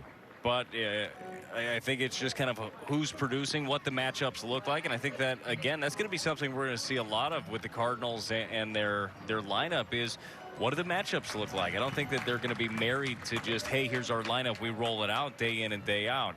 By the way, you bring up Harrison Bader. Harrison hasn't started in a game in a few days. Harrison's dealing with a little forearm tightness, right forearm, so they've kind of limited his activities. He should be set to be game ready again, Mike Shildt said, on Tuesday, most likely. But they've kind of backed off, and it's provided some opportunities for a guy like Lane Thomas to get the start today. By the way, our next telecast is Friday. Partner, we're about midway through March. So it's getting wrapped up, and it's flying by, and you're going to have opening day in Cincinnati awfully soon. And I bring that up because you got to think about Hicks. You got to think about Miles Michaelis and get them built up properly, in particular Michaelis, if he's going to be in your rotation. Yeah, really looking forward to hopefully good news, and maybe we'll get it after the ball game today about Miles Michaelis. Miles, as many know, he was scheduled to throw a B game on Tuesday this week. That got pushed back to a bullpen this weekend. It's supposed to happen today. To see how that went. And as Mike Shildt told the media this morning, it's not just necessarily how the bullpen goes today, it's how he responds to the bullpen, how he feels tomorrow. And again, for those that aren't aware, he did miss the season last year. I know you're aware of that. It was a flexor tendon, so a forearm issue. Currently dealing with a shoulder, just shoulder stiffness is the way that they've labeled it. And taken low. So Tommy Edman. 1-out walk. Hansen in his second inning of work here for the Astros.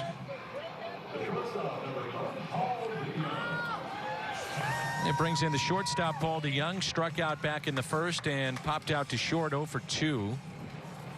That was the Cardinals' first plate appearance with a runner in scoring position. I believe that is Brett Strom there, who spent some time in the Cardinal organization.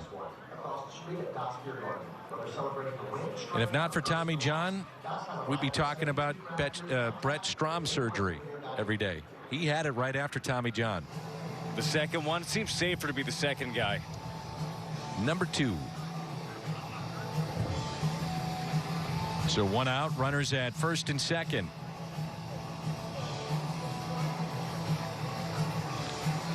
We're told we will play a full 9 innings today. And I'm all for it. Got to get working, right? You did the math earlier. I saw you had your shoes off, counting with your toes. 90 less innings, you said. That's right. 90. Hey, you got to play all the full games you can. I realize there are going to be times, and the Cardinals have had this a little bit already, of games where you have shorter, the 7 innings. You talk to the other side, that's what they have. But got to figure out ways. And to me, this is the best way to get them in. Even late in the games, even if it's not against the regulars for the innings for your pitchers, doesn't matter. You're on the big field. You're playing in a big league spring training game.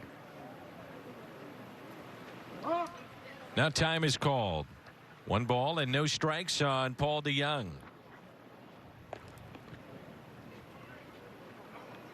Hansen had 26 pitches, so we'll see how long he'll stay in this ball game. Shift on the left side of the infield. That drops in for a strike to even it up. This time last year, we were seeing Paul DeYoung go the other way a lot early in camp. He looked really locked in last year. Sure in spring did. Training. Swings through that breaking ball. 2 strikes, 1 and 2. Outfield is straight away. They're deep and right.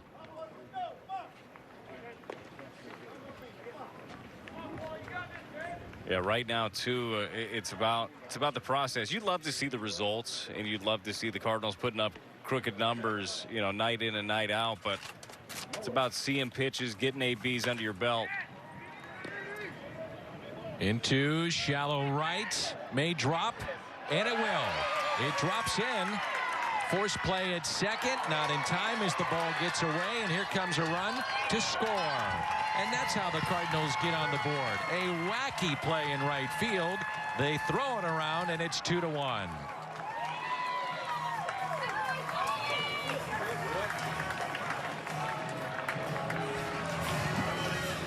Dan, you put the ball in play, good things happen, right? Been talking about it throughout the day. The wind is howling on this. You got 4 players converge on this. been a tough inning for Kessinger, and they had a forced play at second. Then the ball hit. Tommy Edman got away and easily scoring Lane Thomas. Here's Paul Goldschmidt. Backs up for a ball. So runners at first and second.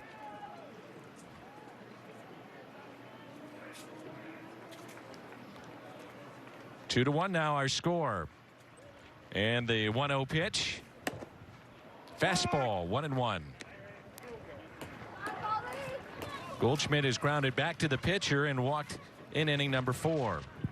Hansen has hung a couple breaking balls here recently. I wonder if Goldie can get one of those in the air.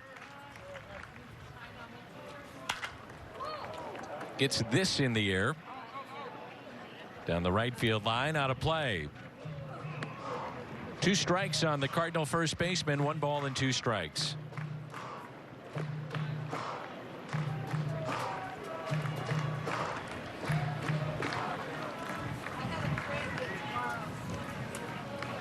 So 2 errors in the inning, and the Cardinals have made him pay. And the 1-2 pitch. Goldschmidt gets a breaking ball. Out there, the turn. Much better this time. No throwing error, and they get the double play. Redbirds get on the board. It's now 2-1. St. Louis Cardinals baseball is brought to you by Budweiser. This Bud's for you. By Great Southern Bank, understanding what really matters. And by the Hyundai Spring Upgrade event going on now. Hurry in, get the upgrade you deserve. Wind is howling in Jupiter. 2-1. 7th inning rolls in. And Jake Woodford is the new pitcher for St. Louis. A strike.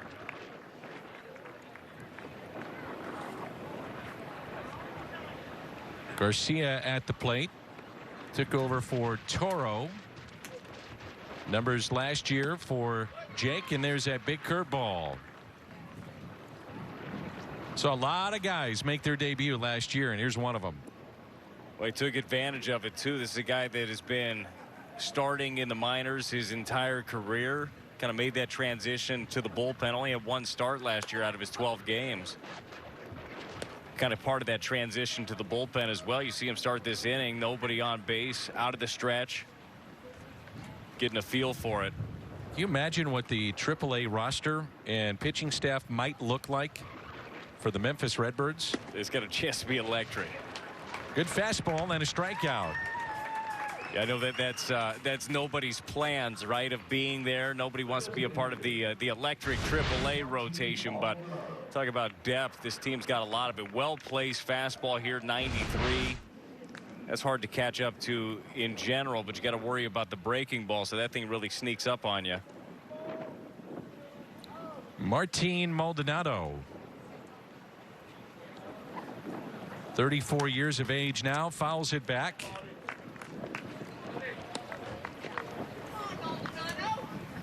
Won the Gold Glove back in 2017. We saw Maldonado an awful lot in the NL Central with his time in Milwaukee. Came up in 2011. Couple years with the Angels.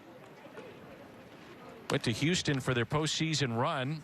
Then it was Kansas City, the Cubs, and Houston again. 1 ball, 1 strike.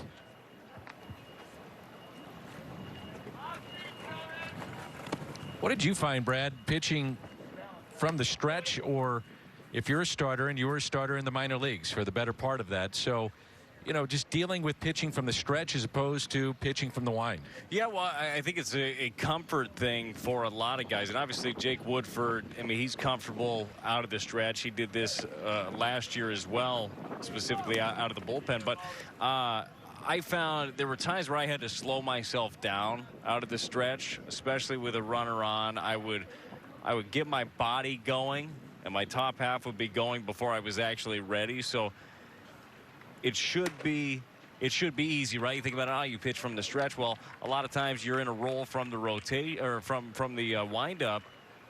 once you switch to the stretch, things change a little bit, things speed up. It's about just being in control of your body.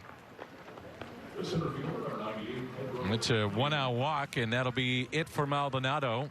0 for 1 today with a couple of walks. His day is through. Running at first base, number 99, Jose Siri.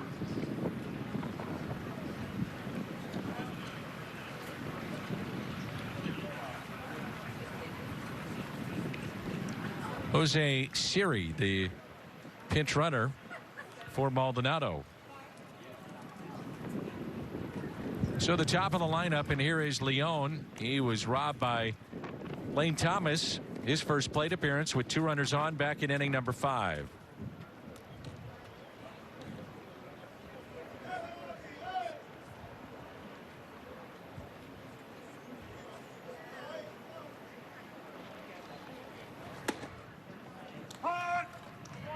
I thought that would be it for Yadier Molina, and here he is playing in inning number 7. What, are you surprised?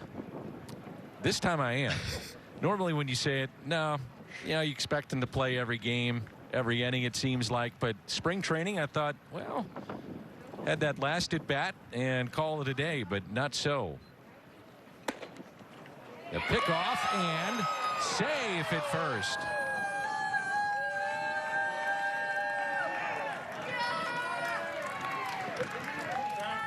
Figure pinch runner, maybe you catch him sleeping. That quick release that we've seen so many times. Ooh, that was close.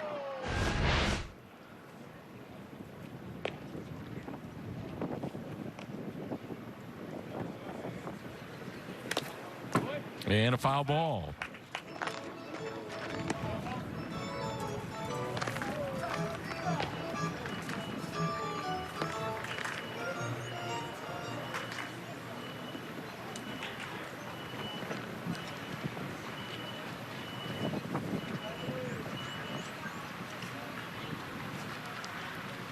Adam Wainwright needed 44 pitches to get through 3 innings. You got to say, through the first time through the Cardinal rotation and now second time, he's been the most impressive of anybody. He's been really good. He's been really good. By all accounts, by the way, if you're wondering, about Jack Flaherty, because he technically didn't pitch in a second game. He pitched in a B game on Friday. All the reports were very positive about his game. I know that the opener last Sunday didn't go exactly as Jack Flaherty wanted. He was battling himself. He talked about, setting a bad tempo, but it's going to happen. I mean, the first start of spring, but the second one for Jack went a lot better. Runner goes, and it's not even close. What a throw by Yadi. Absolute cannon down to second base, right on the bag. Strike him out, throw him out. Let's stretch. It's 2-1.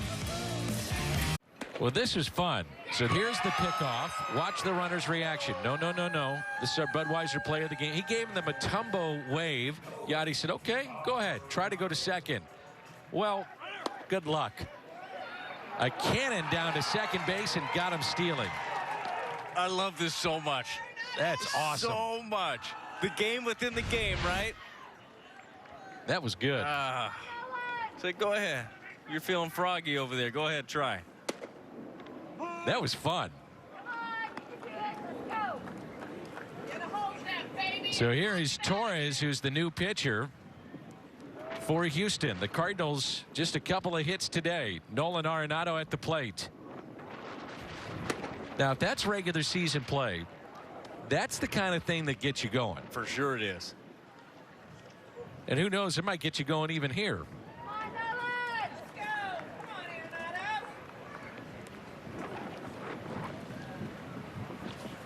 Nolan today has grounded out to third and flied to left.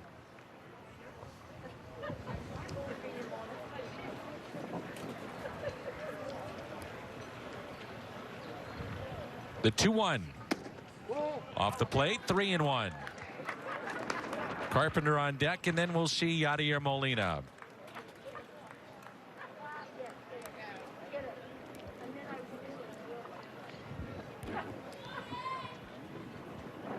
The 3-1 pitch. Arenado hits it a ton. Out to left. The wind, though, knocks it down. Catch is not made. And Arenado trotting into second base, sliding in. And the Cardinals have the tying run at second base. That ball just died on him with the wind, the way that is blowing out to right, but blowing in on the other side. A normal day, this ball is gone. It's a pitch up right around the letters. And he hits this thing hard. You see it just fall off the table.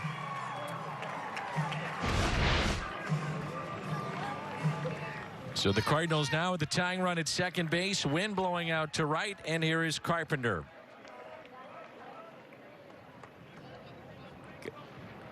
Sosa, the pinch runner for Arenado. Shift on the right side, and ball one.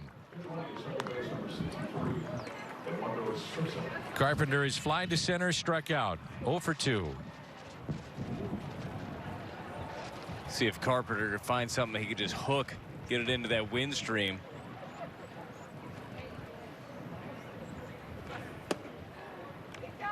Two balls and no strikes.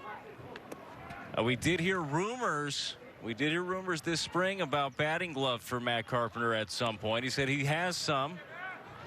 Has not broke them out yet. Maybe it won't get cold enough in Jupiter, Florida to throw those bad boys on. That's what he told me during a Cardinals Care event.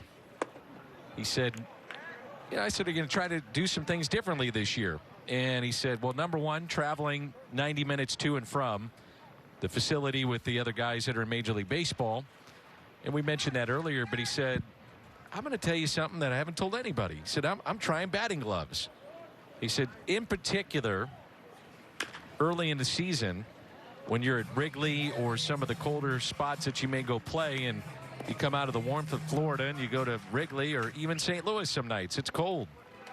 Never wears batting gloves, never really has, but he said, I'm going to try it. I want to see it. We'll see it. Now, you had a chance to go on the ranch with Matt Carpenter, didn't you? That Yes. was part of the event during That's the correct. virtual winter warm-up. How was that? Oh, it was awesome. He had some of the jerseys he had hanging in the one of the bigger rooms of the ranch, and that was cool to see the stories behind those. He had and they're all personalized and signed to him. But Torrey Hunter, Derek Jeter, Albert Pujols, but just the stories behind those jerseys and what they meant to him. And you actually can go to the Cardinals website, cardinals.com, and search for that and see your visit with Paul DeYoung, mine with Matt Carpenter. Visited with Matthew Liberatore and Nolan Gorman together, two childhood friends now playing in this organization. It was fun. 3-2 pitch. Sosa the runner at second. And Carpenter yanks it foul. I know a lot of fans were disappointed, and they understand the situation. Disappointed you couldn't have a normal winter warm-up, but to be able to, I kind of like seeing stuff like that. You get to see a peek behind the curtain of, you know, where somebody lives and what their actual real life looks like, because we get to see them play, but we don't really know the person as much. I thought it really provided an open look at who some of these guys are. 3-2 and a strikeout of Carpenter.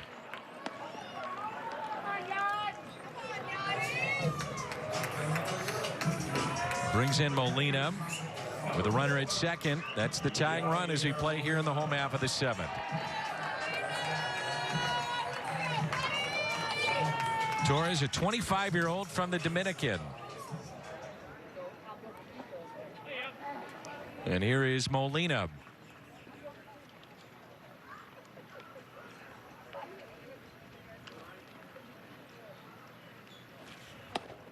Off the plate, ball one. Dan, I've got RBI single to right already written down. So after that caught stealing. I was saying, you probably expect a base hit. Looked like Yachty was trying to go that way too. They shift on Yachty, and I know we've talked about it a lot. I just don't understand shifting against him. We see him play every day, and I'm sure the numbers bear that out. But he is so adept at going the other way. And there's a pretty big hole on the right side of that infield.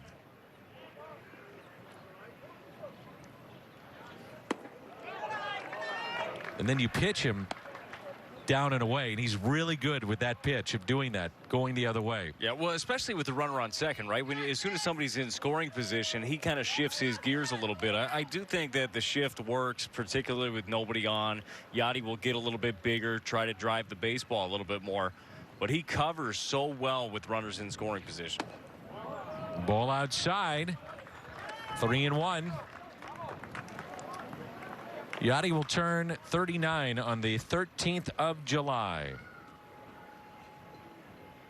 Came up back in 2004.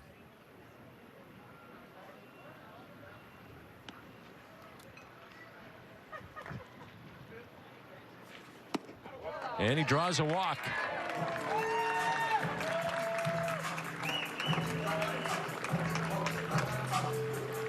There's nothing like having the great Tom Mee back directing these games. I know you feel the same way. It's a barrel of information. Boy, is he always helpful. Yeah. That'll be it for Yachty. Max Moroff will be the pinch runner.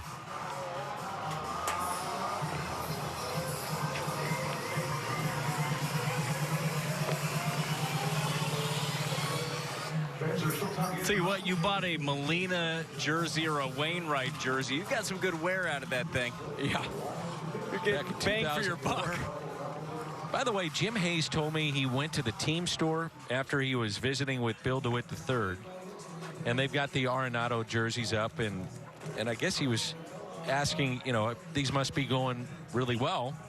They said, oh yeah, fans are coming in, they're buying up the number 28. He said, but he was told still that number 4 leading the way. Always up there every year in highest jersey sales around baseball. Yep. Is the number 4. There's Dylan Carlson. He struck out and also grounded out. Looking forward to having the cat back with us on these games.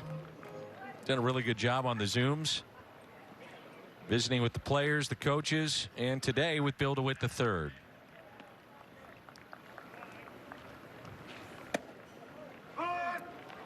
Cardinals have a total of 3 hits.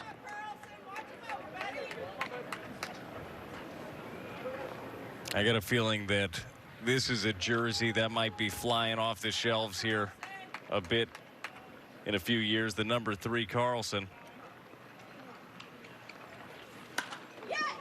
That's fouled away.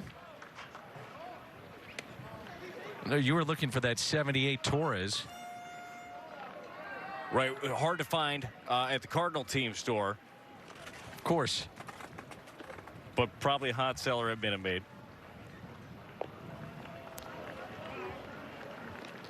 0-2. Changeup taken low.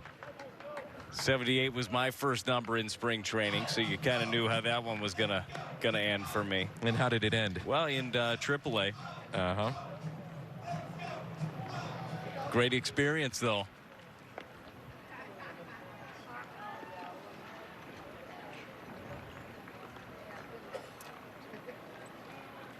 There's a 1-2 pitch, and Carlson hits it through on the right side, and this game is tied.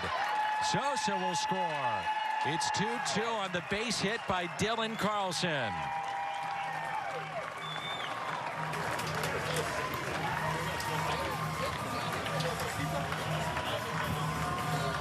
Just had enough on it, didn't it? Found a hole.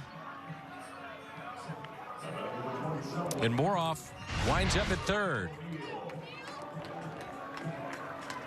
So the Cardinals through the first 3 innings had 6 strikeouts, just weren't putting the ball in play. And look, the Astros pitching early on looked good. Only 1 strikeout in the last 3 innings for the Cardinals. 2 strikeouts, excuse me. Putting the ball in play a little bit more and seeing it pay dividends. First hit in this game was Tyler O'Neill last inning with a soft liner to center field. Runners at the corners and 1 out. 2-2 our score.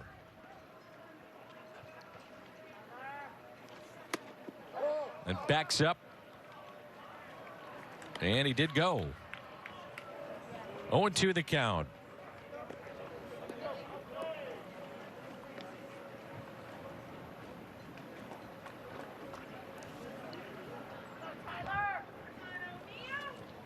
The 0-2 pitch to Tyler O'Neill. Stays away. Now, if he can do that with that pitch, he will have success. That's the tough one. It's picking that up, and it's just being able to do it over and over again. Covering outside, and you see a wide open right side. Throw that pitch again. 2-2.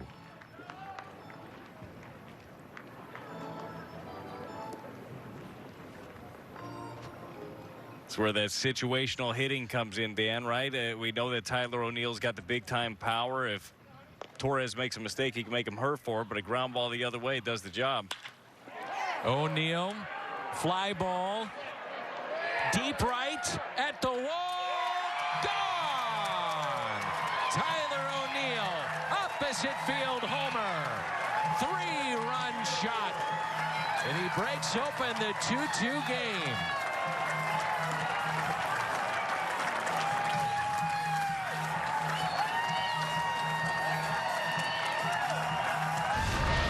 O'Neill starts out in the hole 0-2, gets this fastball away, lets it travel, and gets it in the air. We've been talking about the wind all day. Well, he gets it up in the jet stream. He's got the big-time power anyhow. It's a big hit right there, especially after being in the hole. You know, this at-bat, he could have chased at one of the sliders, like you mentioned, Dan, before. That could have totally changes an inning if he goes fishing at one of those. Tyler O'Neill, his first home run of the spring, and it's now 5-2 Redbirds. I gained 53 pounds. I think I just need to continue to work on my timing, continue to trust my eyes and see the ball, not think too much up there, not get too boxy, and not get too mechanical. It's just be a little more free-flowing. You know, I've been working with Jeff and Joe Bell. I've been down here for a couple weeks now, and you know, working my tail off all off season on what I want to accomplish. And you know, I think the biggest thing for me was identifying what I want to accomplish, and just really having a smoother rhythm up there and trusting my eyes is going to pay dividends for me. Tyler O'Neill speaking with Jim Hayes. 352 feet, the distance of that home run. Sheets is into the ball game. A lefty to face Lane Thomas. 103 miles per hour off the bat. And Thomas hits it out to center. This time of day for the center fielder and left fielder normally at Roger Dean, it gets to be tough. It's a tough sun field later as you go along in the afternoon. 2 away.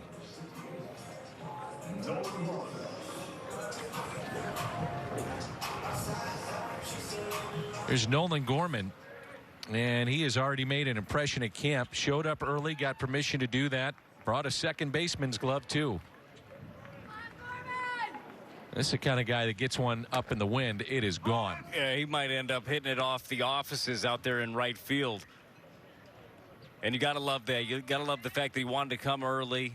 Realize the situation when you trade for a future Hall of Famer. You might have to shift positions a little bit. And he's anxious to get to work. As you mentioned, worked at second. He's been working in the outfield. I know that Willie McGee was joking around with him the first time, saying, "You promise you haven't played out here before?" He looked really good. I like what Mike is doing here, too. Pinch hitting him and using him lefty-lefty. Because this is what you're going to see. You get to big league baseball, you're a power hitter.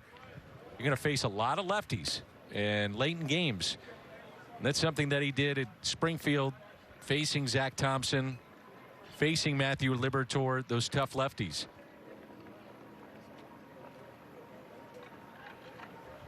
One ball and 2 strikes. And a swing and a miss. Strikeout of Nolan Gorman. The damage, though, done. Cardinals came into the inning. They were down 2-1. They tied it 2-2 and have opened it up 5-2 with 1 swing of the bat. Take a look at the afternoon for Yadier Molina. There is Came up in 2004, but still doing it, isn't he? Yeah, there's no going through the motions for Yadi, right? If he's going to be back there, he's going to be going 100%, working like crazy. We see the back pick. Almost gets pinch runner Jose Siri. Say, you want to go? All right, go ahead. Let's see what you got. Here's what he got. He got beat by about 6 feet. on a perfect throw by Yadier Molina. You know he's feeling it. You know how much fun he has playing this game. In the air, right field, Justin Williams is there. Williams is now in right. Austin Dean is in left. Jose Rondon is at shortstop. John Nagowski is at first base for the Cardinals. New catcher is Ali Sanchez.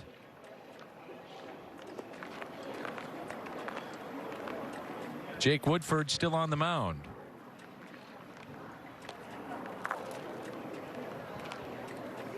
Sosa stays in the game for Nolan Arenado.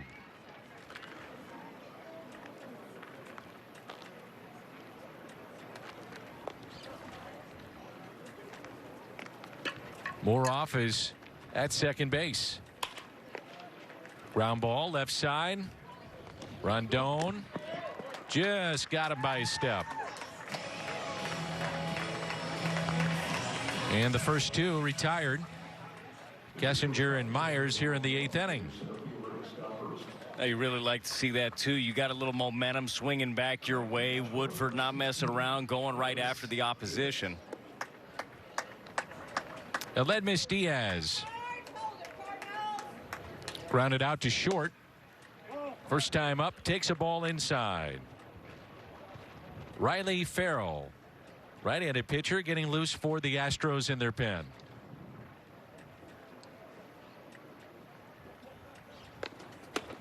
And a strike. 1 ball and 1 strike.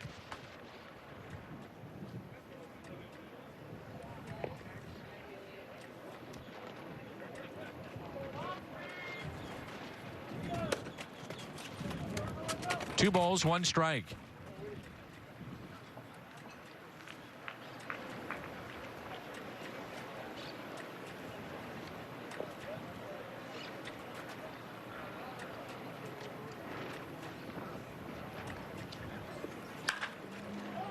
Popped up. Williams calling off Nagowski to make the catch. Midway through 8. Redbirds on top. It's 5-2. Club presented by Rawlings, the exclusive fan club for kids 13 and under. Membership includes a blanket, wall sign, monthly virtual events featuring special guests including Fredbird. All for just $33. Join us at cardinals.com/kids club. And I'm excited. You have your first taping of, we call it your show, Fredbird show. What are we calling it? Well, it's Cardinals Kids, you know. Yeah. It's all of our show, really, Dan. I know you watch. I do. Religiously. Yeah. I can't wait. It's filled a lot of rain delays over the years. I think it should fill more, to be totally honest with you. We'll get you more work. That would be great. What's going to be on the first show? I can't tell you. I need people to just tune in live for this thing. Do you have any idea what might be on the first show? I have.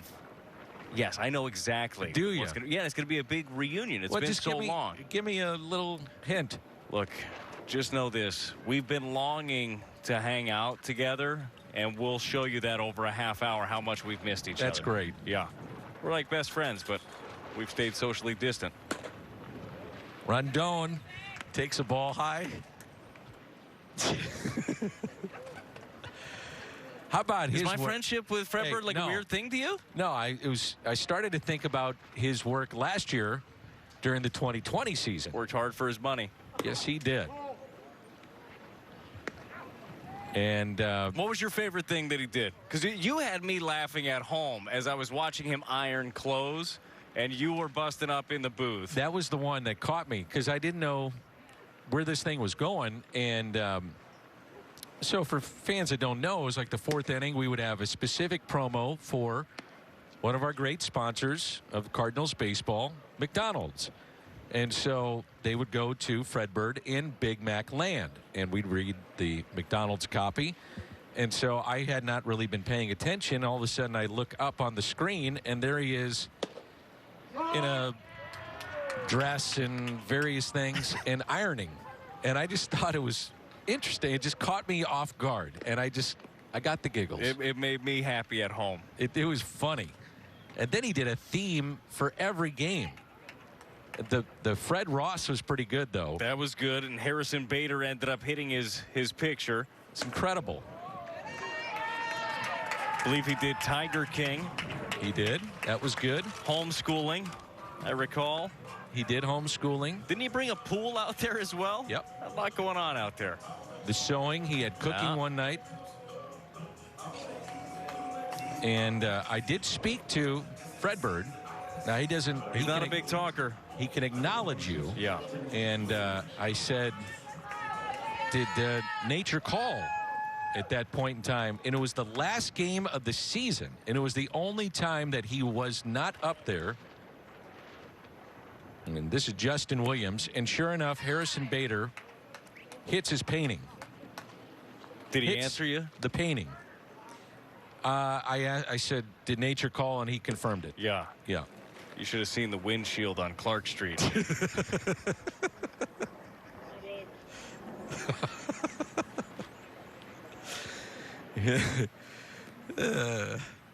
You had to go there, didn't you?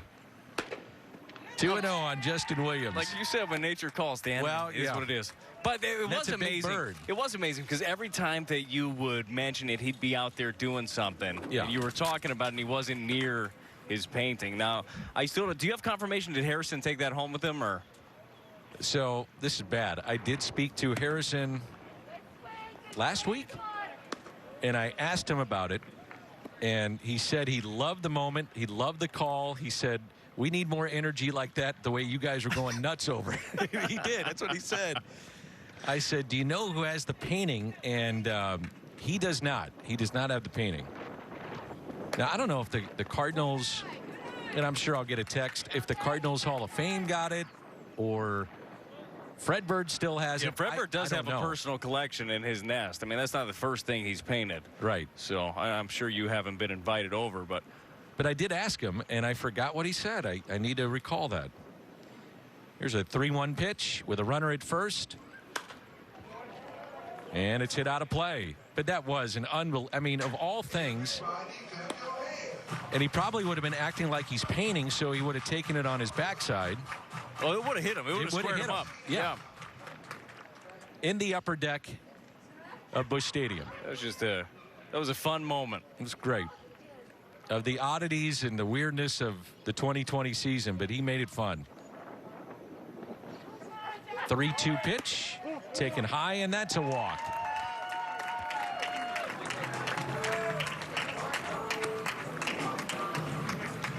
So back-to-back walks, 2 runners on and nobody out.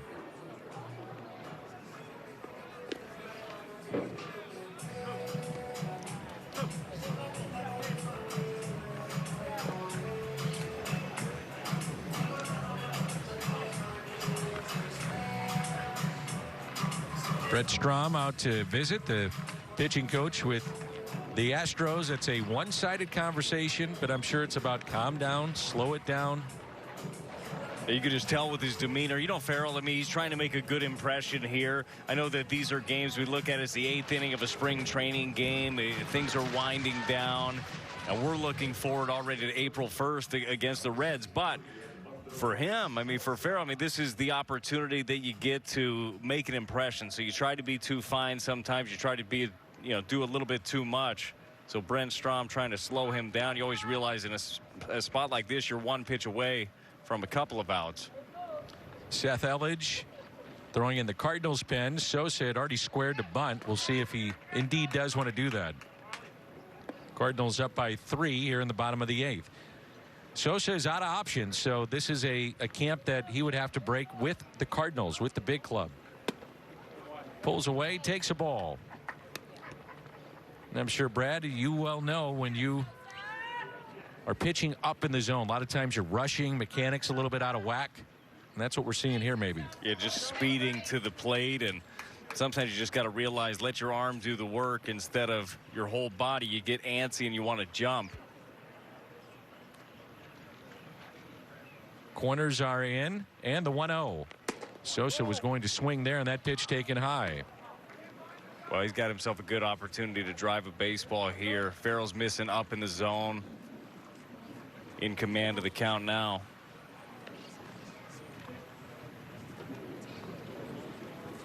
The 2-0. 3-0. One thing I do know about Sosa and seeing him enough, he can flat out pick it. This guy is a good defensive player. And it was around a year and a half ago he went to winter ball and things started to come together offensively, driving the ball more, hitting for more power. See if they turn him loose. Bases are loaded.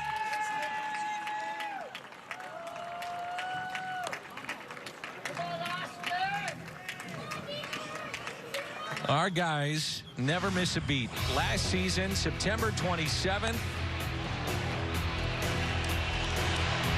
off the painting. You could try that a million times and he wouldn't do it. It was so perfect. I mean, you were just talking about it.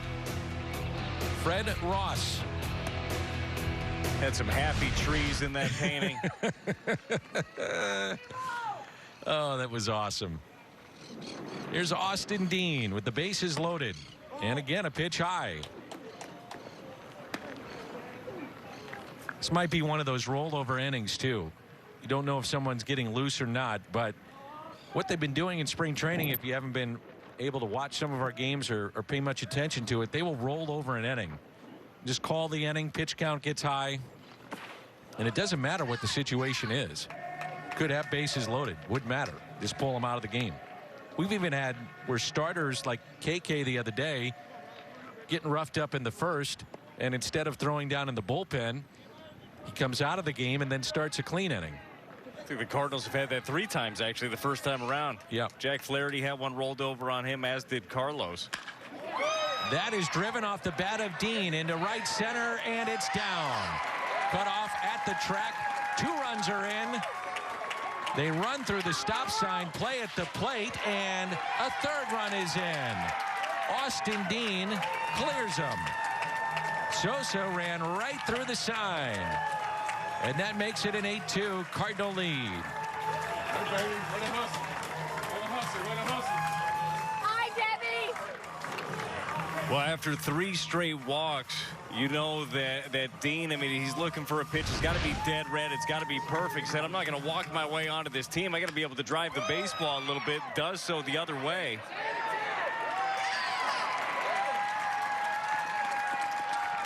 Looked like Sosa ran right through the sign of Pop Warner, and it paid off. I got a feeling they'll talk about it, though. Oh, I would think so. Now, Albert Pujols, he and Oquendo used to have it where Oquendo would put up the stop sign, but really it was a deke, and he was going. They had a way to do that and have a sign to continue to send the runner. Well, as you remember, Albert also had an invisibility cloak. Yeah, that was part of it, too. He would sometimes run. He'd be like, oh, he's dead to rights. And then all of a sudden he's there standing up. Make them make the play. That's it, man. He just has such an innate ability to know the situation.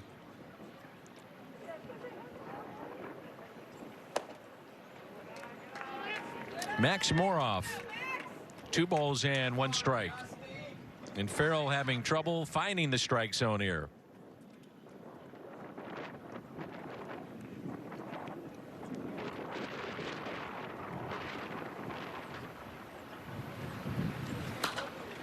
Out of play.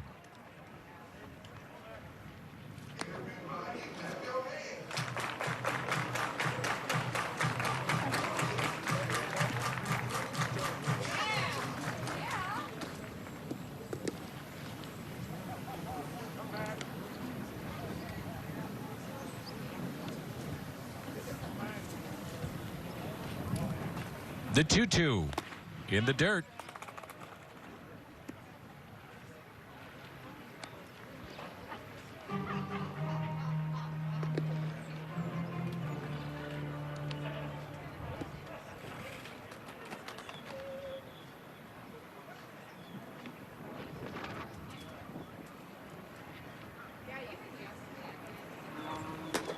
And that's taken high.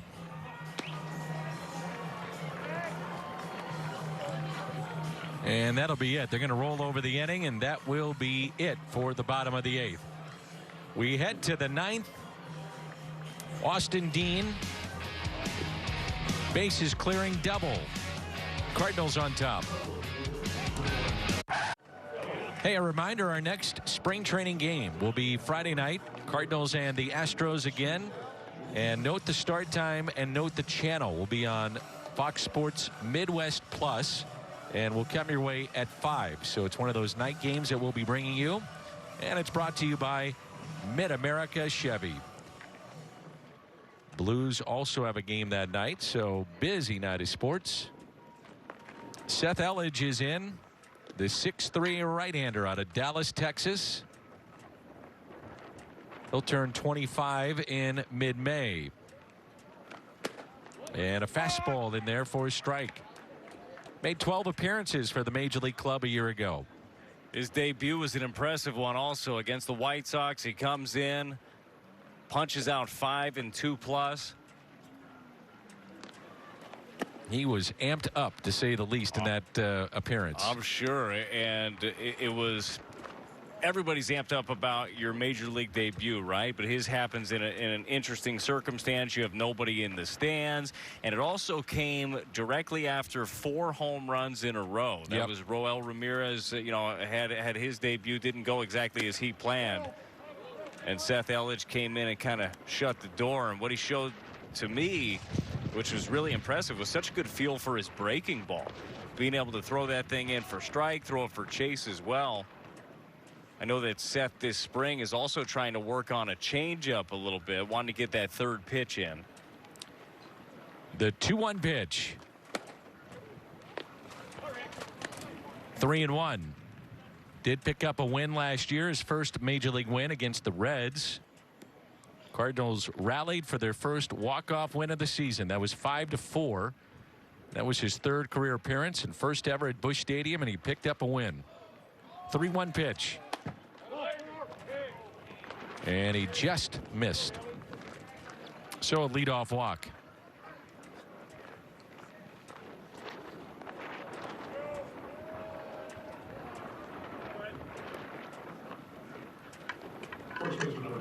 Well, if the things go to plan, that would be another start by Wainwright on Friday, the game that we would be televising. We get the luck out again? Yep. Get Uncle Charlie? Get Uncle Charlie.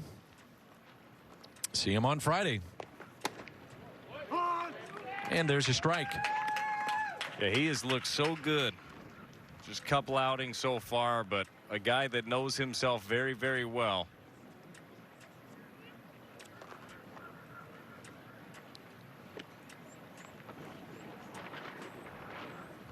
And the 0-1 pitch. Runner goes, and it's lined into center field. Runners at first and second now.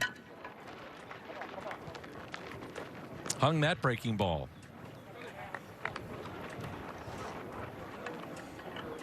We saw Matthew Liberatore today. Tommy Parsons again cleaned up an inning.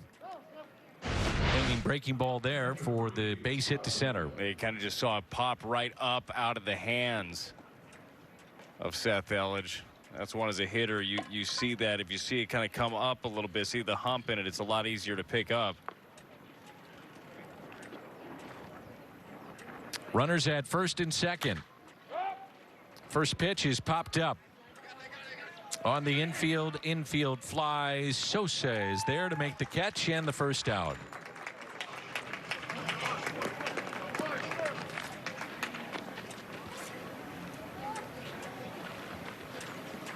Let's see if Seth can't get that ground ball.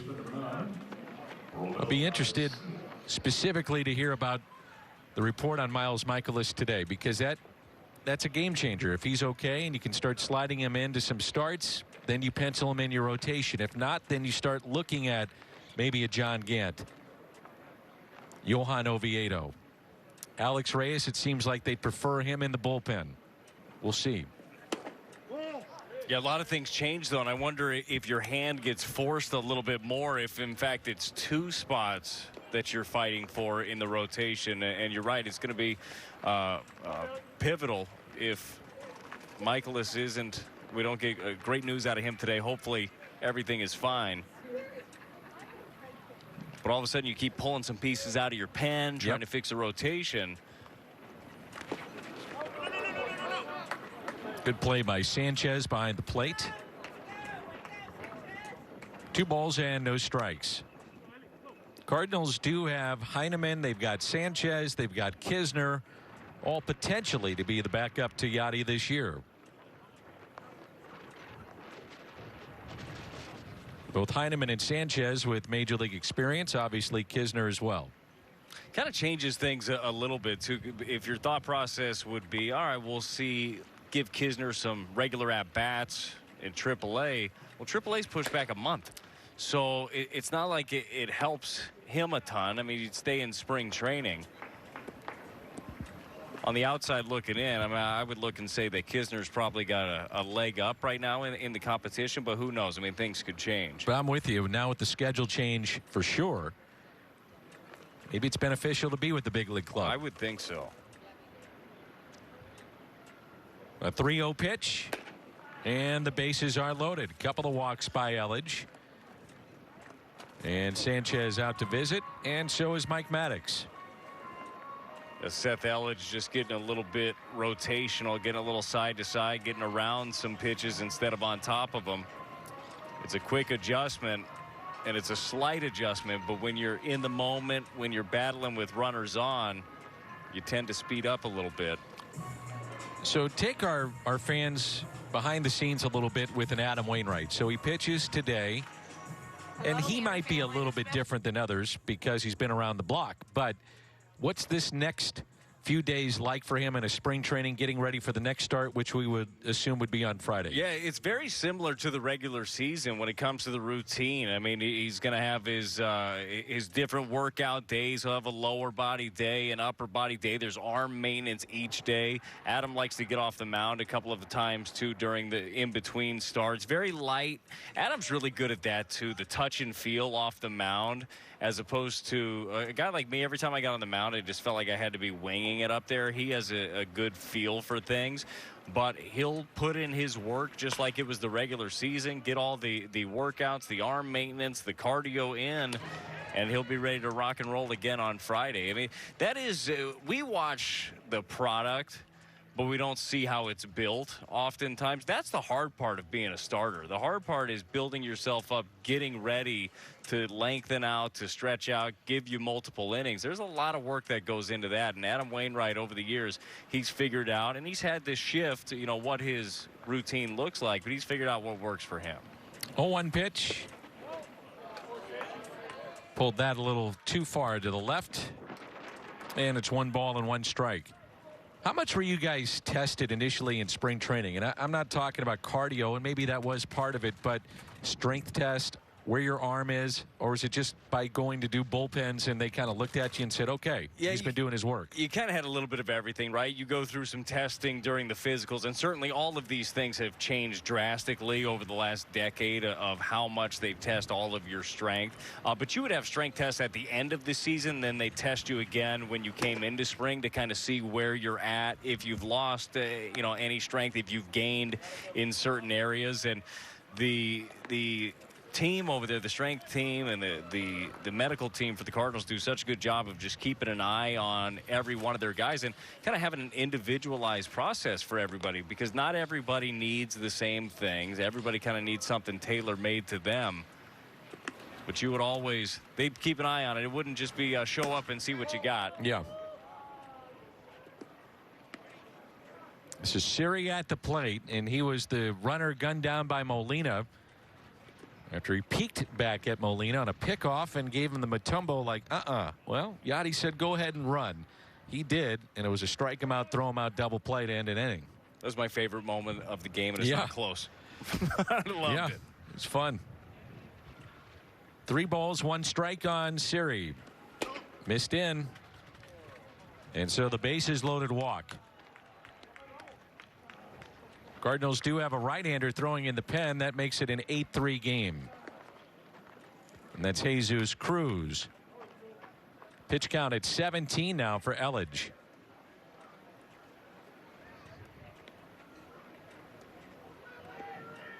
Now, this is likely to be the last batter here for Seth Elledge, to see if he can just get something down, make him put it in play.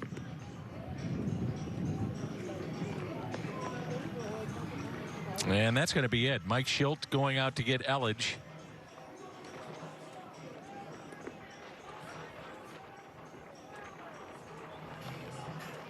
Jesus Cruz coming on. He'll try to get the final 2 outs. 8-3 our score.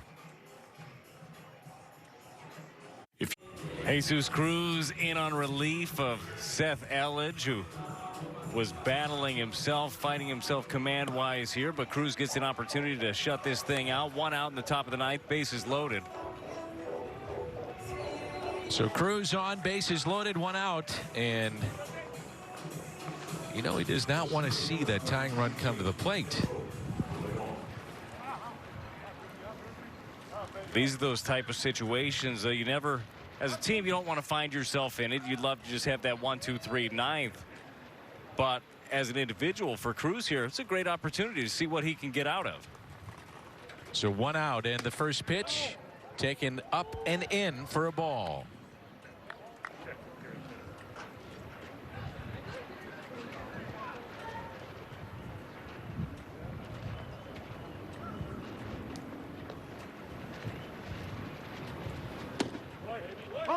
Remember, at one point last year, Cardinals, where they were out of options in that bullpen. Guys were just fried.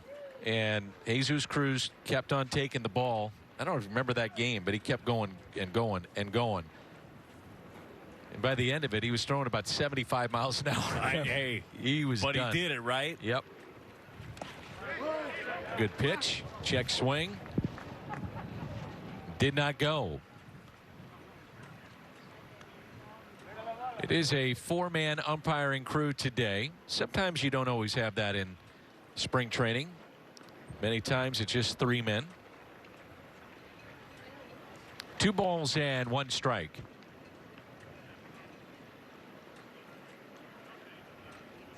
The next by Cruz.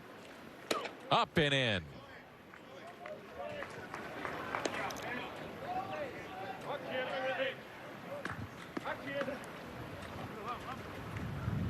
It's amazing. We saw Mike Schilt go out and make the change, and even in spring training, even with guys that are more than likely to be a part of the minor league team, they've got those sheets to go over the hitters and positioning defensively, and that's just off the plate. Bases loaded walk, and now the tying run will come to the plate. It's 8-4. But that is how the game has changed, my man. Yeah, for sure. I mean, and to your point, though, practice like you play. I mean, if the hope is for all of these guys that at some point during the season you're going to be a part of things in St. Louis, you might as well find out exactly how they do things when you get there. And you're right, there is so much information in the game now, and I do think that one of the biggest keys, and this isn't just for pitchers in a situation, this is for hitters as well, is just finding out what each individual needs, what each individual can retain, because some guys love a lot of information, others would like to just kind of go with the feel of things. And as a coaching staff, that's kind of part of it, is knowing your guys, what their tendencies are, what their needs are.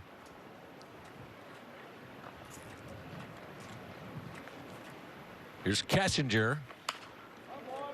The tying run now at the plate.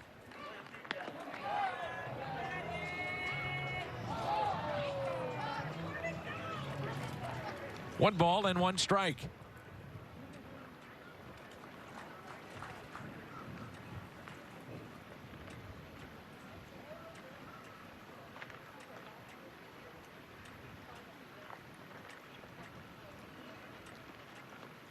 The 1-1. Ground ball. Could be 2. Bobbled. The turn. And no throw. A run will score, and that will make it an 8-5 game.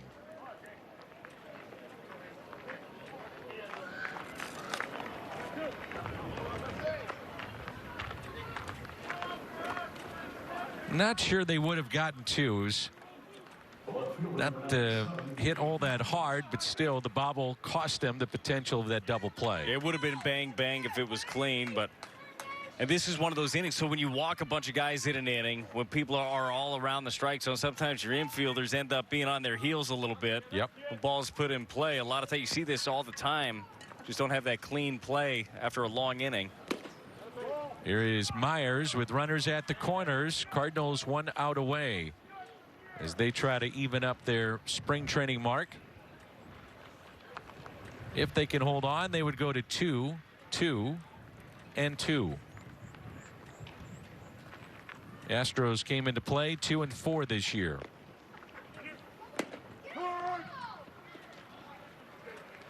So runners at second and third now. Kessinger taking the bag at second.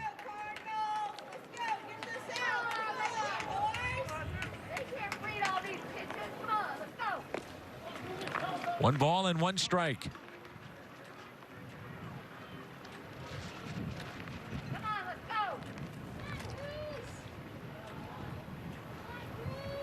The 1-1. 1-2. This is Jesus Cruz's second appearance this spring. Pitched back on the 3rd of March. Did that against Washington, win an inning. No hits, no runs. And trying to finish off this ball game. 1 ball, 2 strikes with 2 on and 2 outs. Here in the top of the 9th.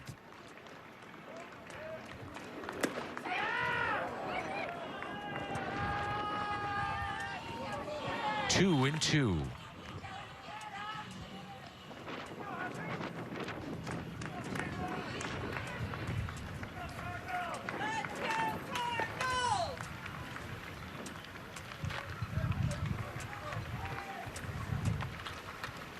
The 2-2 pitch. Curveball, and he struck him out. Cruz gets the final out here in the 9th inning, gets the strikeout, and it's a final of 8-5, and the Cardinals are now 2-2 this spring. Cardinals hang on. The offense shows up late. Tyler O'Neill with the big 3-run home run. Adam Wainwright setting the tempo. Good team win here for the Cardinals. And we'll be back to wrap it up in just a moment.